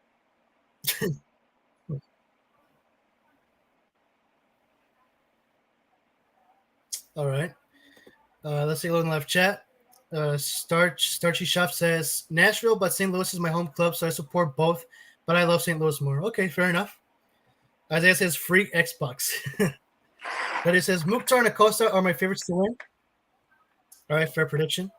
Isaiah says, of course, Messi Dishon was gonna be on there. This guy. Starchy Chef says voters might give it to Messi because he's the biggest name, even though he doesn't deserve it. Yeah, I agree. Also, considering the fact that we got more Messi fans to join MLS, there's a high chance that Messi's going to win it. There's a legit high chance that Messi's going to win it. Dario says 7:30 games underway. Nice. Let me take a look at the live scores. So far, none. Okay, let's be honest here. When it comes to MLS, they never start according to their scheduled timing. So no, games are not underway. At least according to FootMob. I'm looking at FootMob, and so far no game is live right now. So I think there's like 15 minutes for them to kick off. I'm not sure. Starchy Chef says Thiago Almada is my vote for MVP, with Henry Mukhtar being my second choice. All right, not a bad take. Not a bad choice. Isaiah says usually the winners have been the ones with the best G+A. That's how Mukhtar won over Drusy last year. Okay, pretty good note there. Dario agrees. Right now, Acosta leads in G+A. Yeah, so I think for most of us, we can agree that Acosta is the technical favorite to win it. But when it comes to MLS being scripted and biased, I think Messi's gonna. I think we can all say that Messi's gonna win it. Isaiah says, I think the only exception to the G+A things is if you're a striker, because then you got to lead the league in goals. All right.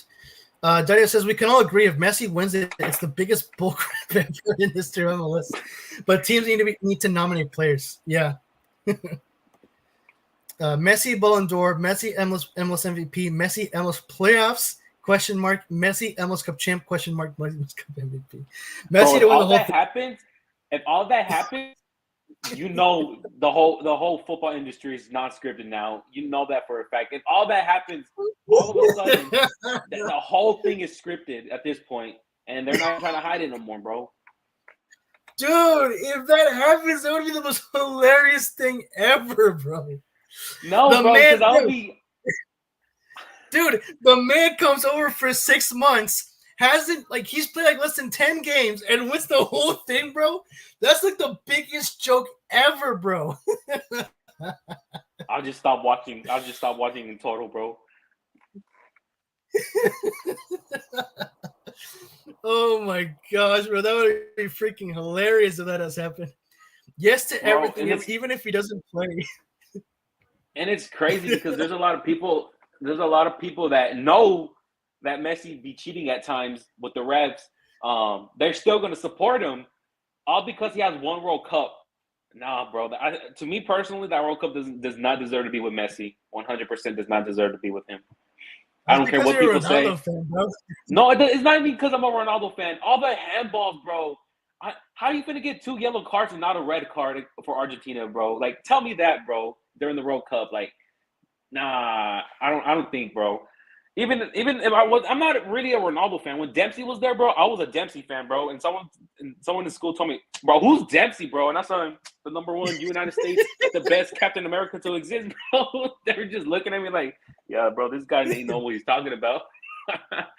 But no, honestly, bro, Messi, Messi was good before he started being helped by the refs and FIFA in total. So, yeah, if that happens to Messi and he wins MVP and he wins the MLS Cup and he wins Ballon d'Or out of nowhere, the whole thing is scripted at this point.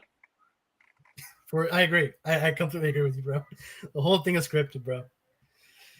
Let me see. Yes, sir. Bro, imagine if Messi wins all these awards and he doesn't even play for any game, bro. That would be like the biggest insult ever, dude. For sure, for a fact, they'll be clowning MLS for sure if that were to happen. Oh yeah. If Messi was benched, they'll be clowning the MLS for sure after that. And I'm pretty sure the MLS reputation would have been ruined right there for a while. Yeah. Especially if someone was benched and all of a sudden win all of this. Nah, bro.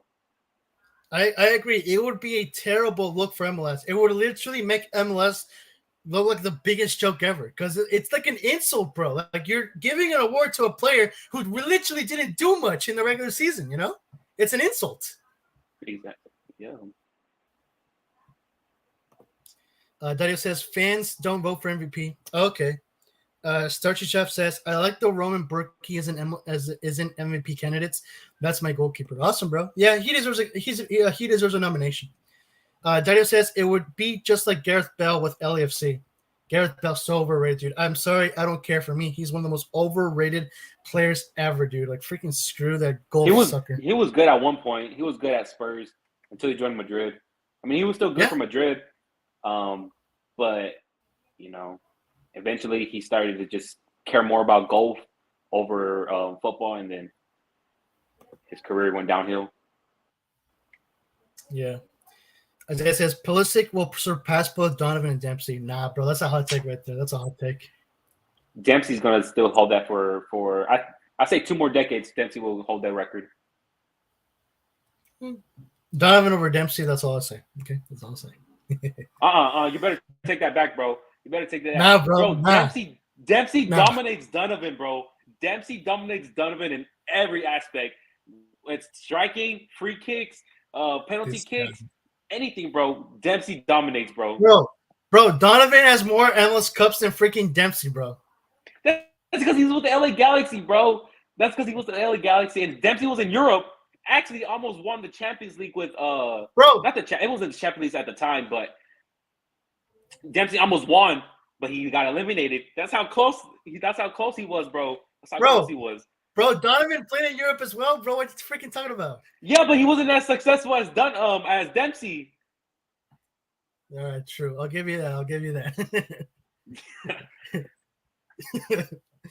Isaiah says all Messi gotta do is sit in the stadium each game to win everything. Bro, for real, dude. Messi just gotta breathe, and they'll just give him a whole trophy, bro. Award for most breathable person, bro. Isaiah says Berkey went from mid Bundesliga player to best MLS goalie. Yeah, pretty impressive, bro. Pretty impressive. I think Berkey is one of the best. Honestly, I think Messi's gonna win the newcomer of the year just because it's scripted. But I would give that award to Berkey. I would legit give that one to Berkey or Klus. I forgot his name, but Klus from the striker for St. Louis. One of those. I like Berkey because he played for Dortmund before, and he came over here to the MLS, and he did play very well. I did see some highlights over here on TikTok when I be scrolling, going from my For You page, and I'll be seeing some good saves from him. So yeah, I hope Berkey does win. If anything, it's Berkey and then Stephen Fry, bro. Oh my gosh. Sure thing, bro. Sure thing. Dario says, MLS is over exploding Pesci. It's more insane than I could imagine. Ironic that you say Pesci even though he's playing for your own team, dude.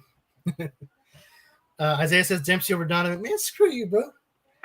I tell you, Isaiah knows what he's talking about. There we go. Dario says, hey, Dario speak. Hey, bro, finally Dario says something correct. Dario doesn't know what he's talking about. Dario doesn't know what he's talking about because he's an Inter Miami fan, bro.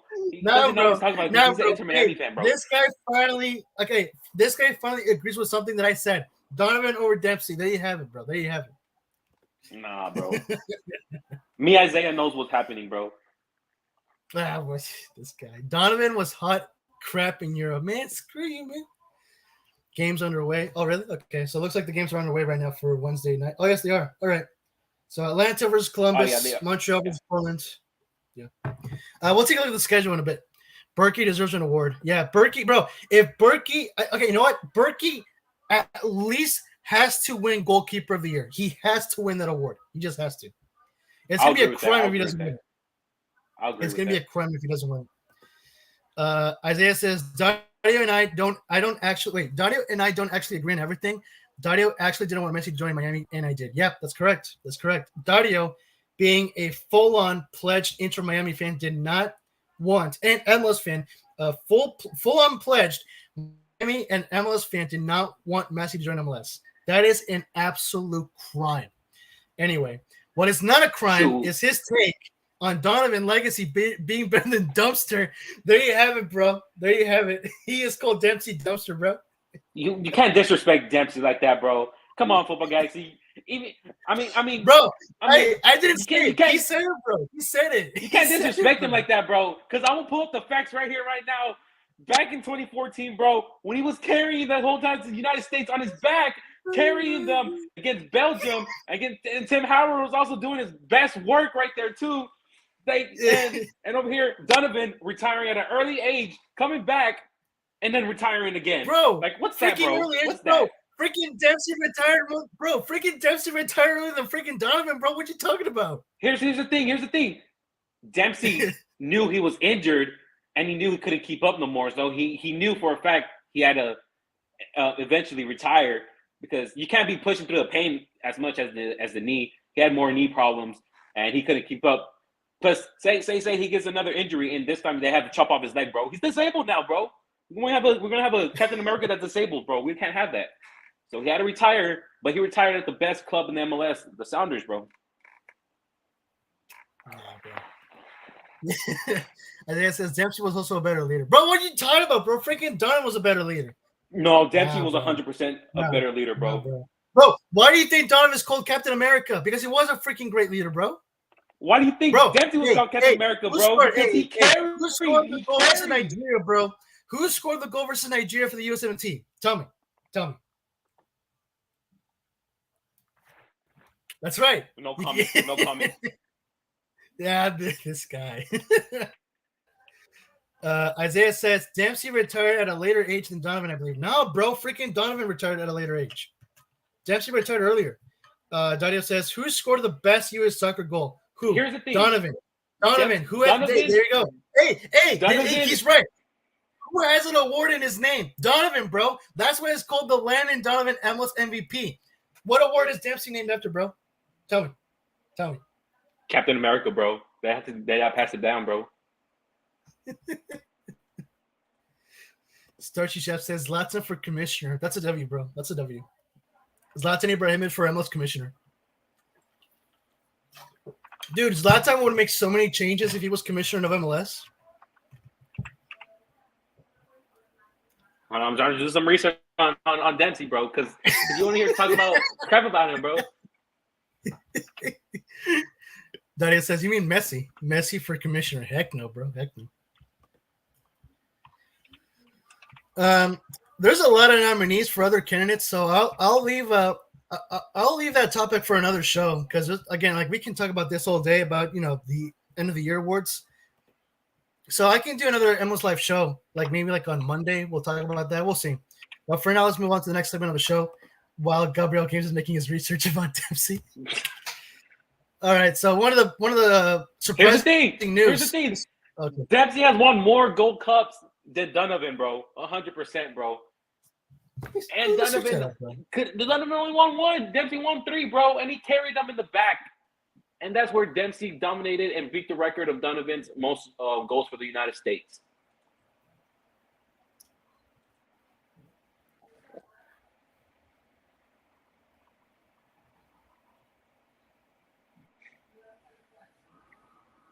He's quiet now, guys. Whatever, bro. Hey, bro, I was freaking searching it, but you know what, bro, I don't have time for this, bro. I don't have time for this. We gotta move on. All right, so one of the news that came up from this week in MLS was Minnesota United sacking head coach Adrian Heath. This was announced on Friday, so yesterday, literally. And this is coming from MLSsoccer.com. So, Jaume Yolbaro. Okay, Jaume Yolbaro reports that Minnesota United have parted ways with longtime head coach Adrian Heath. Excuse me. The club announced Friday. Technical director Mark Watson has also departed the club. Assistant Sean McCauley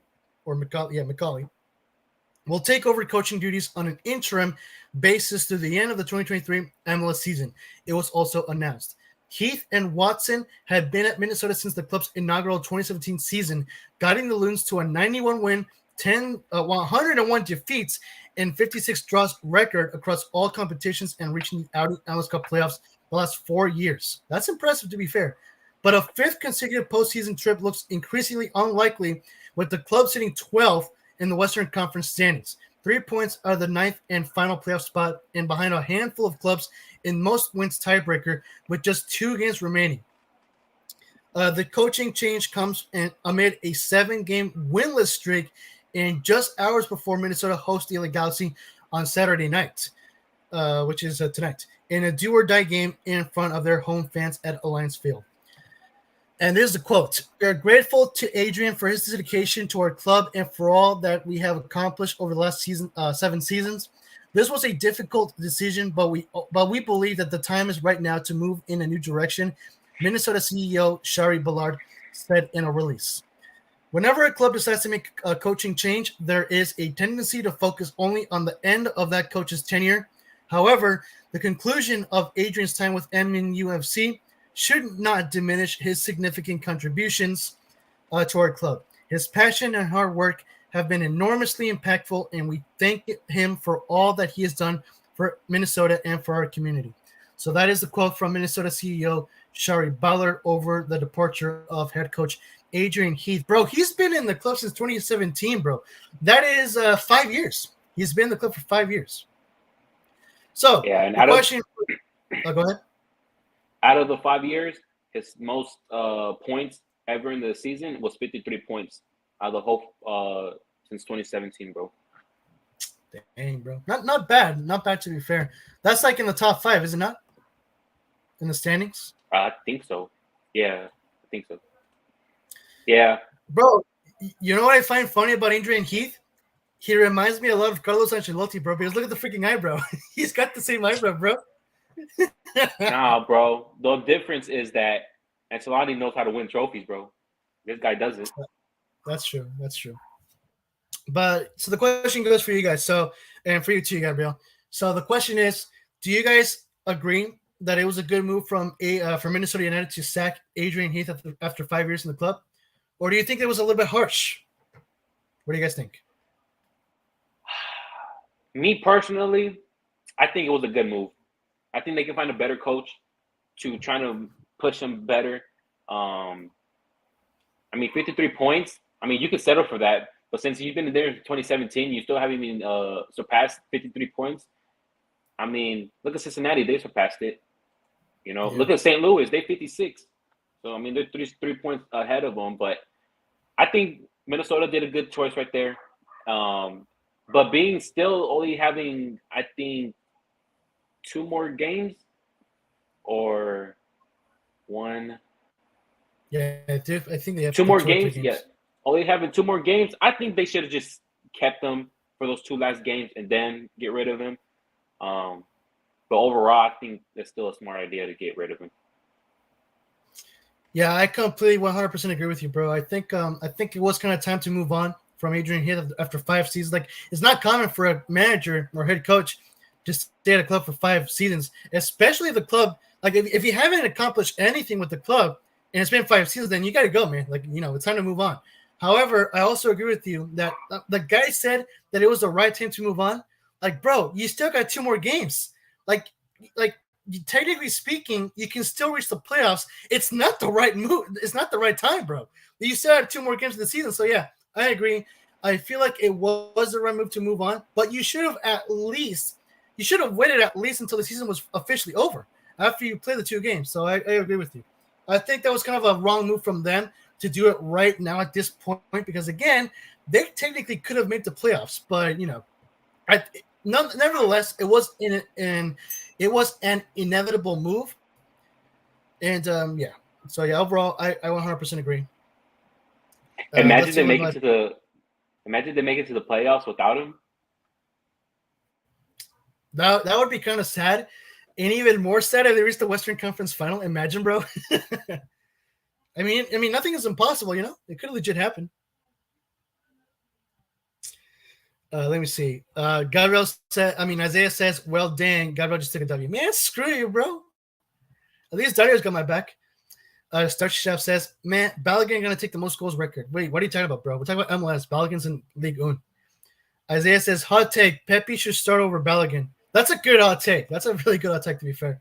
Going off a national team form. Yeah, I can see that. Dario says, Balogun or Pulisic in the future as US Soccer GOATs?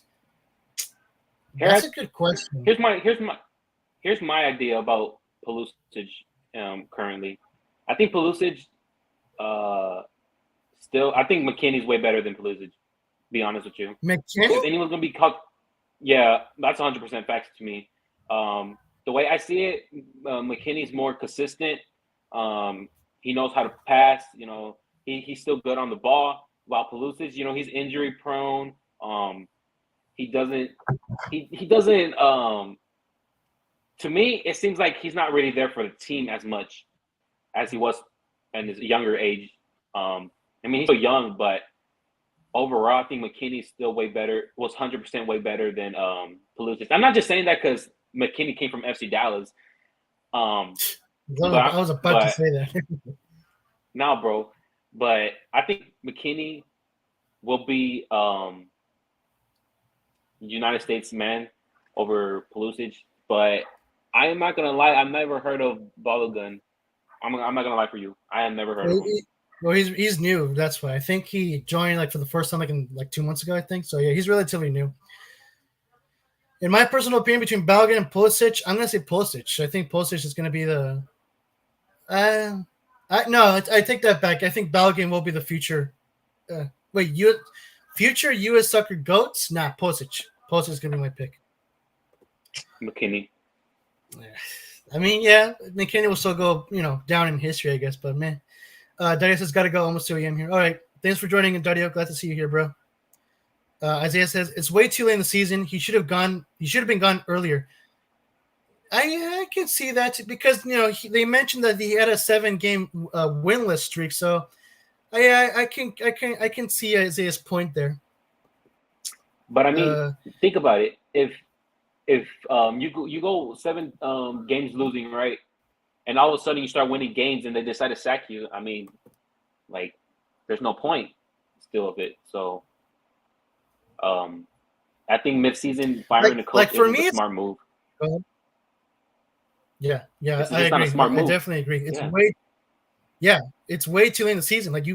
Bro, the last thing you need when you're close to the end of the season and you're on the brink of reaching playoffs or elimination, the last thing you need for your team is to not have a head coach.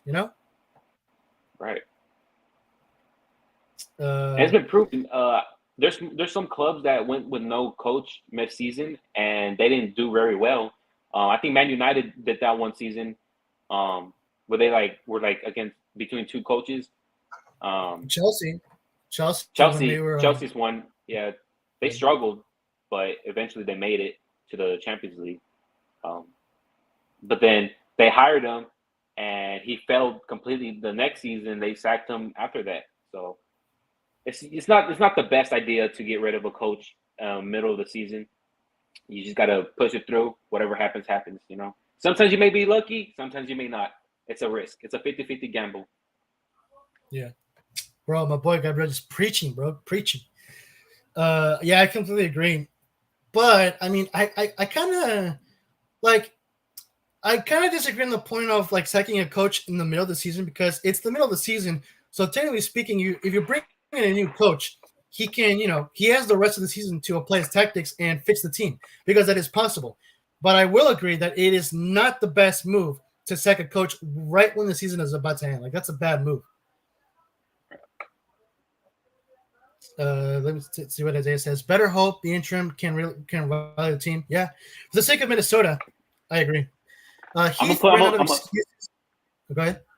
Oh, no, go ahead. Go finish that sentence. My fault. Isaiah says, Heath ran out of excuses and hasn't revived the team since choking to Seattle. Yeah, it's technically a good point. True point. What were we going to say, bro? I'm gonna put in my my resume to be Minnesota's new head coach. I mean, look at all the dubs I took in FIFA. You know, I live stream some dubs. I won so many trophies, so they're gonna have to check me out. I'm gonna tell them, and eventually, if I get a call saying, "All right, we accept you," I'm on my way, bro. I'm gonna promote Discord over there, bro. I'm gonna promote the Discord server. Yes, sir. Awesome, bro. Isaiah says, I'll agree Pulisic had a ghosting problem from 2021 to 2022. The Nations League 2021, he didn't show up how he should have outside the penalty kick. All right. Starchy Chef says, I was talking about most goals for us, international goals. Okay, about Balogun. What was it again? Balogun going to take the most goals record. I mean, I really wouldn't – like, bro, he's just starting. And, like, I get that he's a young talent and a young, good striker. But in my personal opinion, I really wouldn't jump forward on that. So I wouldn't be calling that. But, I mean, it's not possible. I'm not saying it's not possible. But just to be safe, I wouldn't be calling that. Well, how old All right, moving on to the next. I don't know, actually. Let me check on that. Okay. I think he's like in his 20s, in his early 20s. He is 22 years old. All right, so now, guys, I mean, the games are live right now, but just to review the games for today. So these are the matches for tonight's MLS Soccer Saturday. So we got Atlanta versus Columbus Crew, DC versus NYCFC, Miami versus Cincinnati, Montreal versus Portland, New York Red Bull versus Toronto, Orlando versus New England, Philadelphia versus Nashville, Austin versus LAFC, Chicago versus Charlotte, Dallas versus San Jose, Houston versus Colorado, Minnesota versus LA Galaxy, RSL versus Sporting Kansas City, and finally Seattle versus Vancouver, little Cascadia Cup to finish up tonight's Soccer Saturday. So, yeah, we're just going to be reviewing our predictions. Starting with Gabriel, what are your predictions for today's games, bro? Well, like I said, I think Montreal is going to take this dub over Portland 1-0. And Cincinnati is going to take this dub 4-0. Orlando's going to take this dub 4-0. 2-1. Atlanta United versus Columbus, I think they're going to tie. Toronto's going to lose against the Red Bulls. Philly versus Nashville, I think they're going to tie. I think New York is going to win. I'm sorry, Angry World Cup Gaming. New York is going to take this dub. Houston Dynamo, of course, is going to take this dub. I think it's going to be a 1-0 game. LAFC is going to win this one, of course, 2-0. Chicago Fires will win this game. I think it's going to be 2-1. LA Galaxy is going to get dominated 5-0. Galaxy loses. FC Dallas. Wow, bro, that's bull crap, bro. That's a bull crap. No, it's not, bro. FC Dallas is going to take this win 2-1. Real Salt Lake versus Sporting. Real Salt Lake is going to take this dub 1-0. And Sounders will take this dub 2-1. That's my predictions for this upcoming games. And some of them already started. Yeah, right now, all the matches that are live right now are still 0-0. So it is still safe for us to make our predictions.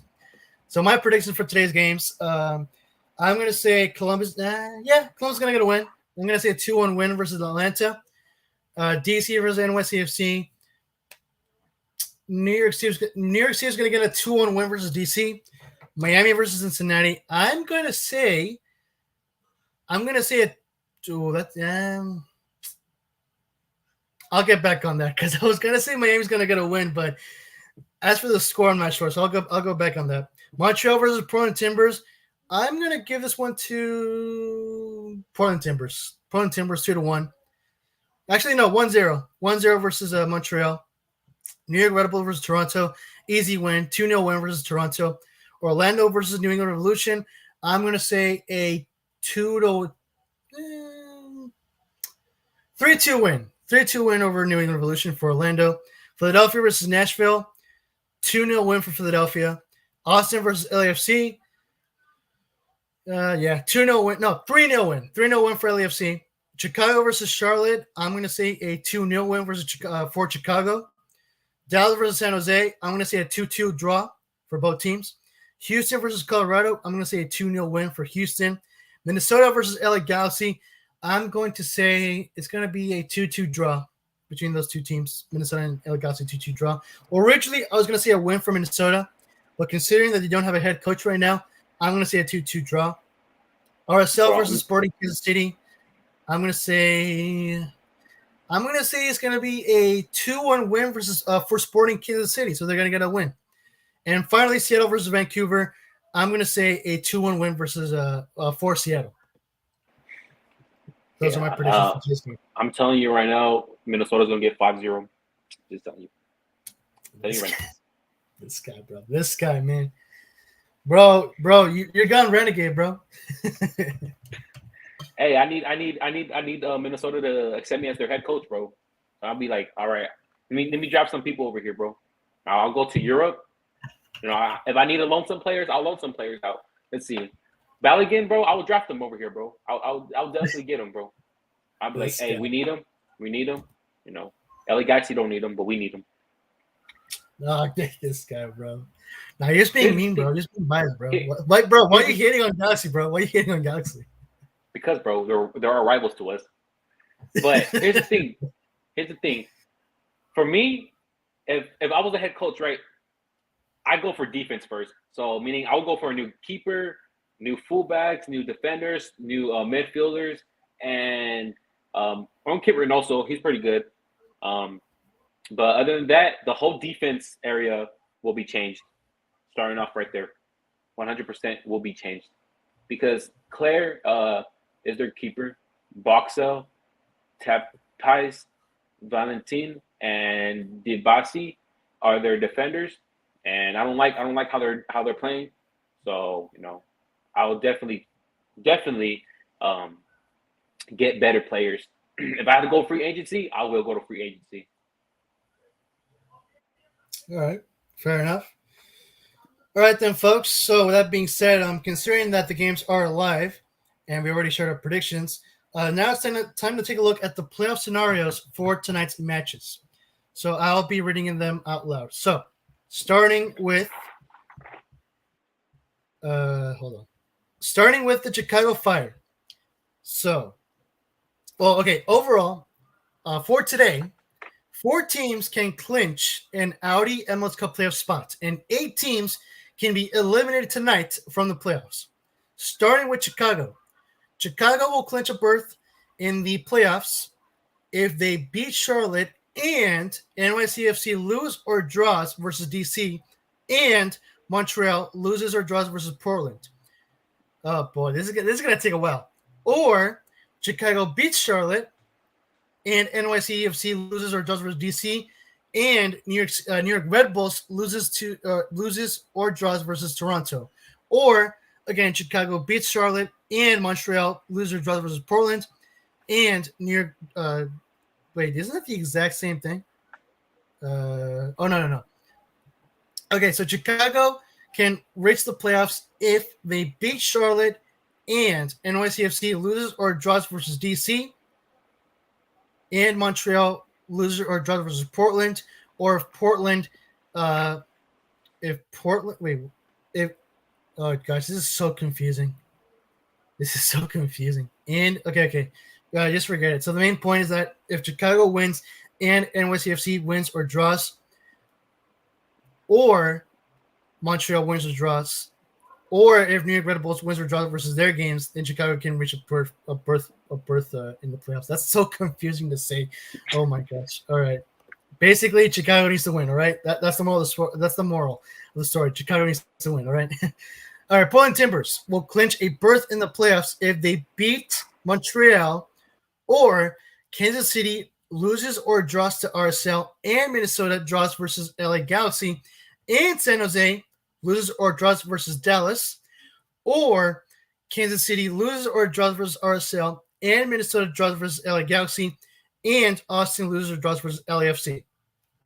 For San Jose Earthquakes, San Jose will clinch a berth in the playoffs if someone San just Jose, scored. Sorry to interrupt. Someone just scored for Portland. Montreal scored against Portland Timbers 1-0 right now. Shoot. 1-0. 1-0 for Montreal. So let's move on to Montreal. Let's just skip to Montreal for a quick sec. Montreal is not in this list. Okay, never mind. Yeah, never mind. Okay, so breaking news, guys. Montreal. Sunusi Ibrahim has scored for Montreal at the 29th minute for Portland. Breaking news.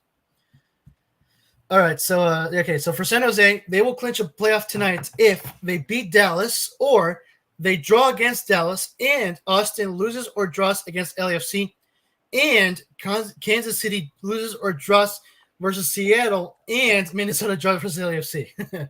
Hope you guys got that. For FC Dallas, they will clinch a playoffs tonight if they beat San Jose and Kansas City draws or loses versus RSL. And Minnesota draws versus LA Galaxy. For Orlando City, Orlando will clinch a top 4 seed in the Eastern Conference if they beat or draw versus New England, or Columbus loses versus Atlanta. For Philadelphia, they will clinch a top 4 seed if they beat Nashville and if Columbus loses versus Atlanta. Those two scenarios has to happen for Philadelphia to clinch a top 4 seed. So they need to beat Nashville, and Columbus has to lose versus Atlanta. For Columbus Crew, they will get a top 4 seed if they beat Atlanta and New England loses or draws versus Orlando, and Philadelphia loses or draws versus Nashville. For the Seattle Sounders to get a top 4 seed, they have to beat Vancouver, or they draw against Vancouver and Houston loses or Orlando draws. City just scored as well. I'm sorry for interrupting you. Orlando City scored against New England. Oh, nice. Duncan McGuire at the 31st minute, breaking news, as Orlando City takes the lead. Pretty awesome there for Orlando. What was I saying? Oh, yeah. So Seattle, so Seattle can clinch the top 4 seed if they beat Vancouver, or if they draw, then Houston would have to lose or draw versus Colorado, and LAFC would have to lose or draw versus Austin, and Dallas would have to lose or draw versus San Jose. For LAFC, they can clinch a top 4 seed if they beat Austin, and Vancouver loses or draws versus Seattle, and Houston loses or draws versus Colorado. For RSL, then this is gonna be a long one. For RSL, if they clinch a top 4 seed in the Western Conference, so they will clinch a top 4 seed if they beat Kansas City. Oh man, I don't want to read all of this, man. It's way too long. Basically, they will clinch a seed. What was that? I was gonna say you can just shorten it and just say what needs to be said in the final. All right. So basically, if they beat Kansas City, so they will get a top 4 seed if RSL beats Kansas City, and Houston loses or draws versus Colorado, and Dallas loses or draws versus San Jose, and Vancouver doesn't beat Seattle. Or RSL can win Kansas City, Houston does not beat Colorado, Dallas does not beat San Jose, and LFC does not beat loses to Austin. And lastly, they can reach it if Salt Lake wins, and Houston does not beat Colorado, and Dallas does not beat San Jose, and Vancouver does not beat Seattle, and LFC does not beat Austin, or draws against Austin. For the elimination scenario, so New York City FC could get eliminated tonight if they lose against DC and Chicago does not beat Charlotte and Montreal defeats Portland. For DC United, they will be officially eliminated if they lose or draw versus NYCFC, or Montreal beats Portland, or Charlotte and Chicago, or Charlotte beats Chicago and Miami beats Cincinnati.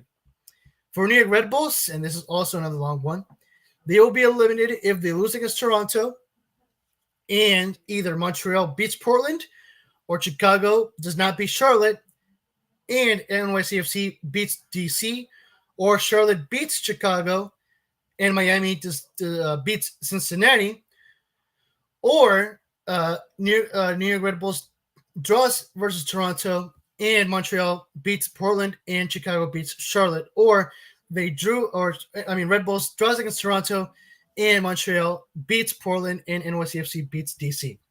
For Miami, they will be officially eliminated tonight if they lose to Cincinnati and NYCFC wins DC, or if DC wins against NYCFC, or if Miami loses or draws versus Cincinnati and Montreal beats Portland Timbers, or Miami loses to Cincinnati and New York wins versus Toronto, or Miami draws versus Cincinnati and Chicago wins or draws versus Charlotte, and NYCFC wins at DC.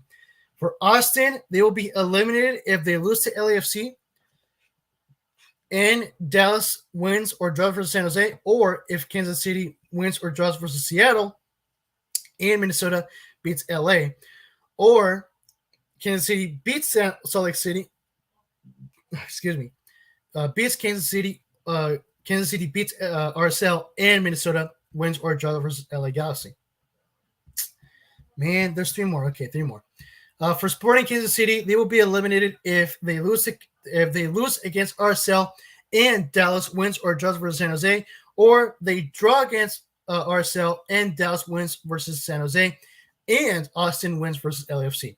For Minnesota United, they will be eliminated if they lose versus LA Galaxy and Dallas wins or draws versus San Jose, or they lose against LA and Austin wins versus LAFC, or Kansas City wins versus RSL, or Minnesota draws versus LA Galaxy, and Dallas beats San Jose, and Austin wins or draws versus LAFC. And lastly, for the Galaxy, they will be eliminated tonight if we lose to Minnesota and Dallas wins or draws versus San Jose, or Kansas City wins or draws versus RSL, or LA Galaxy draws versus Minnesota, Dallas wins versus San Jose, and Austin wins versus LAFC. Oh my gosh, finally. That was it. Those were all the playoff scenarios. Oh my gosh. Any thoughts on that, Gabriel? If you got all that? Well, I think overall, our main topic is to Messi to get eliminated. That's our main priority. Other than that, I think we have similar teams that will win today. I know you said there are going to be some draws. You think LA Galaxy is going to win, but I think the table will stay the same. Only difference is that Portland won't make it. Like I said, Portland won't make it. Dallas will make it. And over here, New York will make it. And actually, Montreal just scored another goal. Oh, shoot. 2-0 currently. Dang. So it looks like they're on a way to get a playoff spot. Orlando just scored again, too. Nice. Torres 2-0 versus New England, Orlando. bro. Holy shoot. It was fucking Torres. Yeah. So right now, Orlando are standings will stay the same. Right now, Orlando are 5 points ahead of Philadelphia. We're currently in third, so right now Orlando are safe. Let me see the playoff scenario again. Oh wait, I just closed the tab. Hold on. So for Orlando, they will clinch a top 4 seed if it loads here in a bit. If they win or draw. Yeah, for Orlando, they will clinch a top 4 seed if they beat or draw New England or if Columbus loses versus Atlanta. So as of right now, they're on their way of getting a top 4 seed.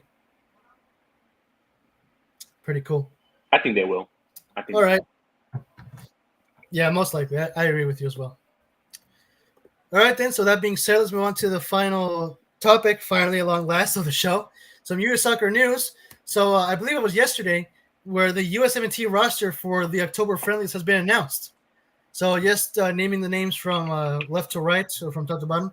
So we got Brennan Aronson, Falarin Balogun, Johnny Cardoso, Cameron Carter-Vickers, Luca de la Torre, Serginho Dest, Ethan Horvath, DeJuan Jones, Christopher Lund, Leonard Maloney, Weston McKennie, Yunus Musa, Kevin Paredes, Ricardo Pepi, Christian Pulisic, Tim Ream, Gio Reyna, Chris Richards, Miles Robinson, Joe Scally, Malik Tillman, Matt Turner, and finally Tim Weah.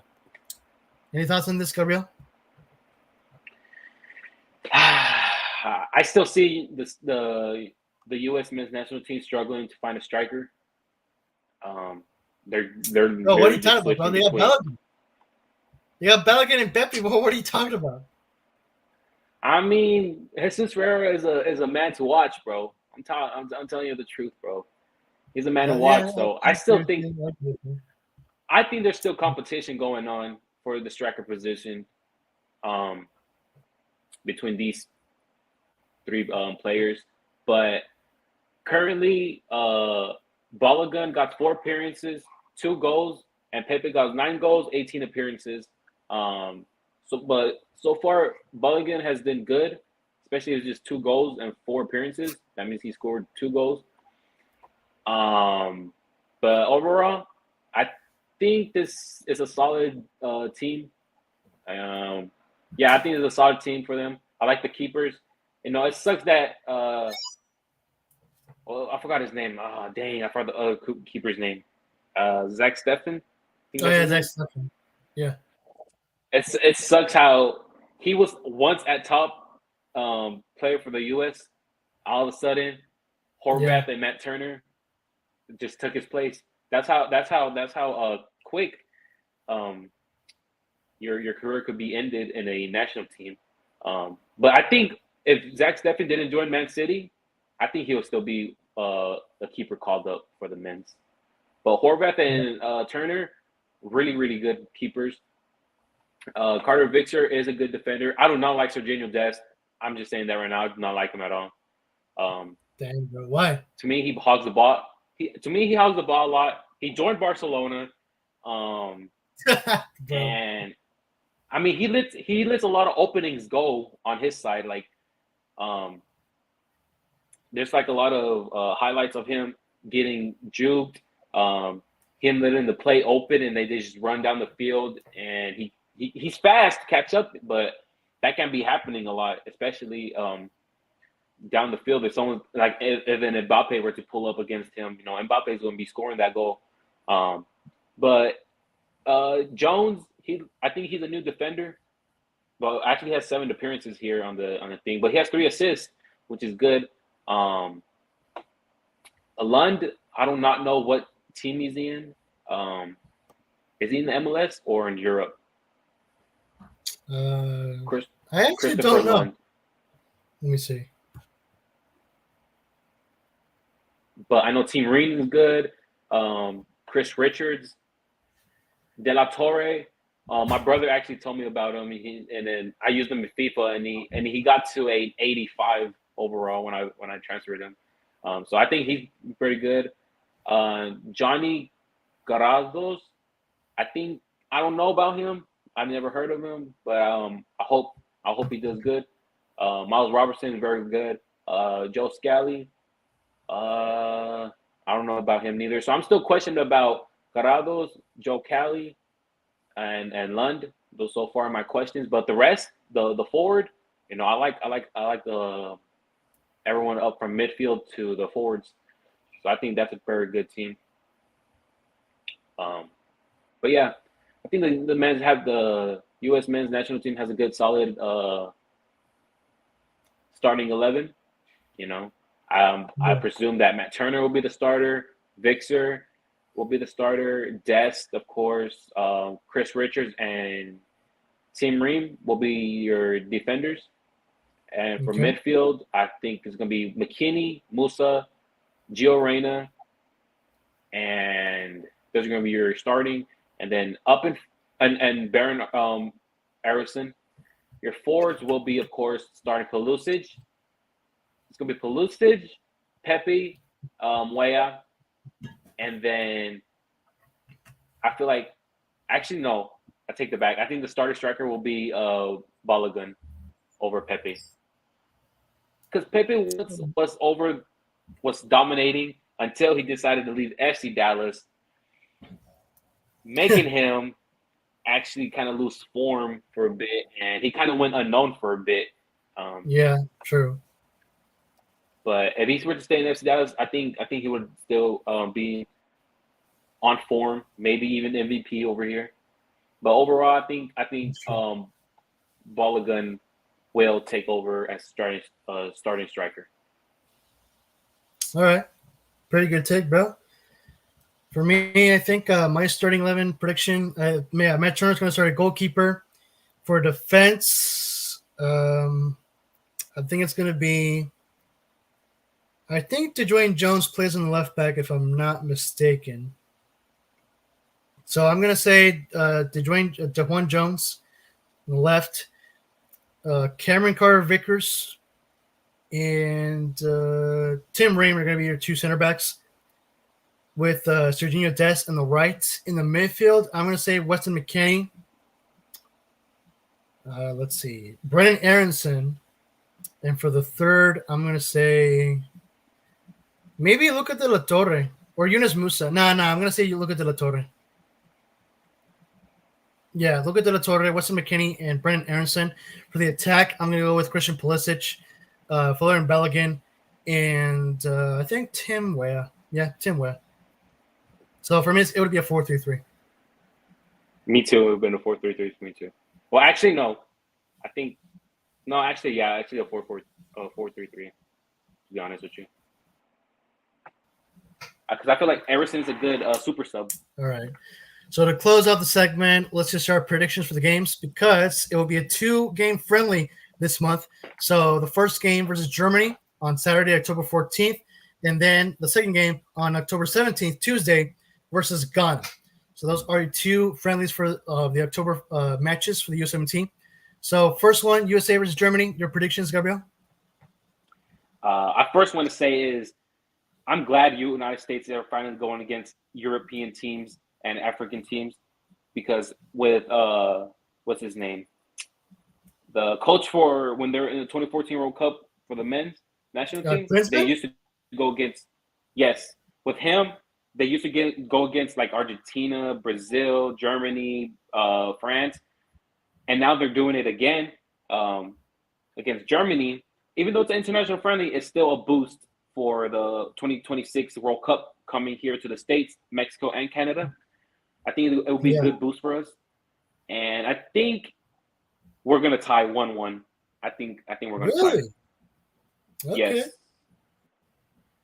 Okay. For me, I'm not seeing the U.S. win this one. I'm sorry about that, but I mean they just got Julian Nagelsmann as head coach, top manager of Germany. So yeah, I'm not seeing the U.S. win this one. But I will say that this will be this game is going to have 5 goals, and I'm going to say 3-2 win for Germany. Yeah, 5 I'm goals. predicting a high. What? Yeah, bro. You said 3-2. I thought you meant like Germany's going to score 5 goals. No. It's not going to be it's not going to be that bad of a game.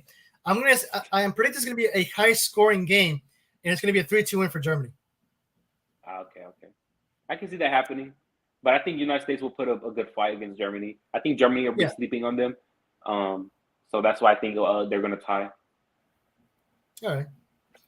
And for the second game, USA versus Ghana, a classic World Cup rivalry. Your predictions, Gabriel? I think the men's are going to take this a 2-1 victory for the men's national team. All right. For me, I'm also going to predict a win. I'm going to say either a 1-0 or a 2-0 win for USA. Ghana got pretty fast players, to be honest with you. So that's why I'm only predicting it's going to be a 2-1. I feel like Ghana's going to score the first goal, and then all of a sudden, Mans are going to score 2 goals. All right. I mean, to be honest, I don't follow Ghana that much. If I remember correctly, they didn't even do well in the World Cup, right? Let me check. Let's see. Argentina didn't do good in the World Cup, that's for sure. Wait, what? But they won champions. What are you talking about, bro? Bro, they cheated. Ghana ended up in dead last in their group stage. They got 3 points, only 1 win. So that says a lot. Yeah, but Argentina cheated on theirs. All right. Well then, folks, that's it. That is it for today's show. That wraps it up. Just one quick live update on the scores. So right now, DC is taking the lead over NYCFC. Holy shoot! Oh, Orlando scored 3 goals. Oh shoot! Oh man, it's halftime now, but that's crazy. That is crazy, dude. Holy shoot! So Orlando are on their way on getting the top 4 seed. New York Red Bulls are beating Toronto 1-0. And DC are beating NYCFC 1-0, so pretty impressive. But we'll see what happens there. But, folks, that's going to be it for today's live show. If you guys happen to enjoy it, then please do give it a like. I'm pretty sure everyone in the live chat already left, so that kind of sucks, but it's all right. I'm pretty sure everyone is watching the games live, so that's cool. But, guys, that's going to be it once again for today's live show. Once again, if you guys happen to enjoy it, then please do give it a like. Comment down below, guys, any thoughts, opinions, and reactions on today's topics. And, of course, please feel free to share this show with your MLS friends. After all, MLS Madness is a fan-made podcast show for MLS fans, where we talk about Major League Soccer. So until then, don't forget, guys, to hit the subscribe button for more MLS live shows. And of course, please do give this this live show a like. Please give a subscribe to Gabriel Games. The link to his channel is in the description below, guys. So give him a subscribe to his channel. And until then, thank you guys so much for watching and for subscribing, guys, to the channel. Again, don't forget to hit the like button and to subscribe for more MLS Madness live shows. And until then, I'll see you guys in the next one. Have yourselves a great Galaxy night and good luck to your MLS club. Peace out.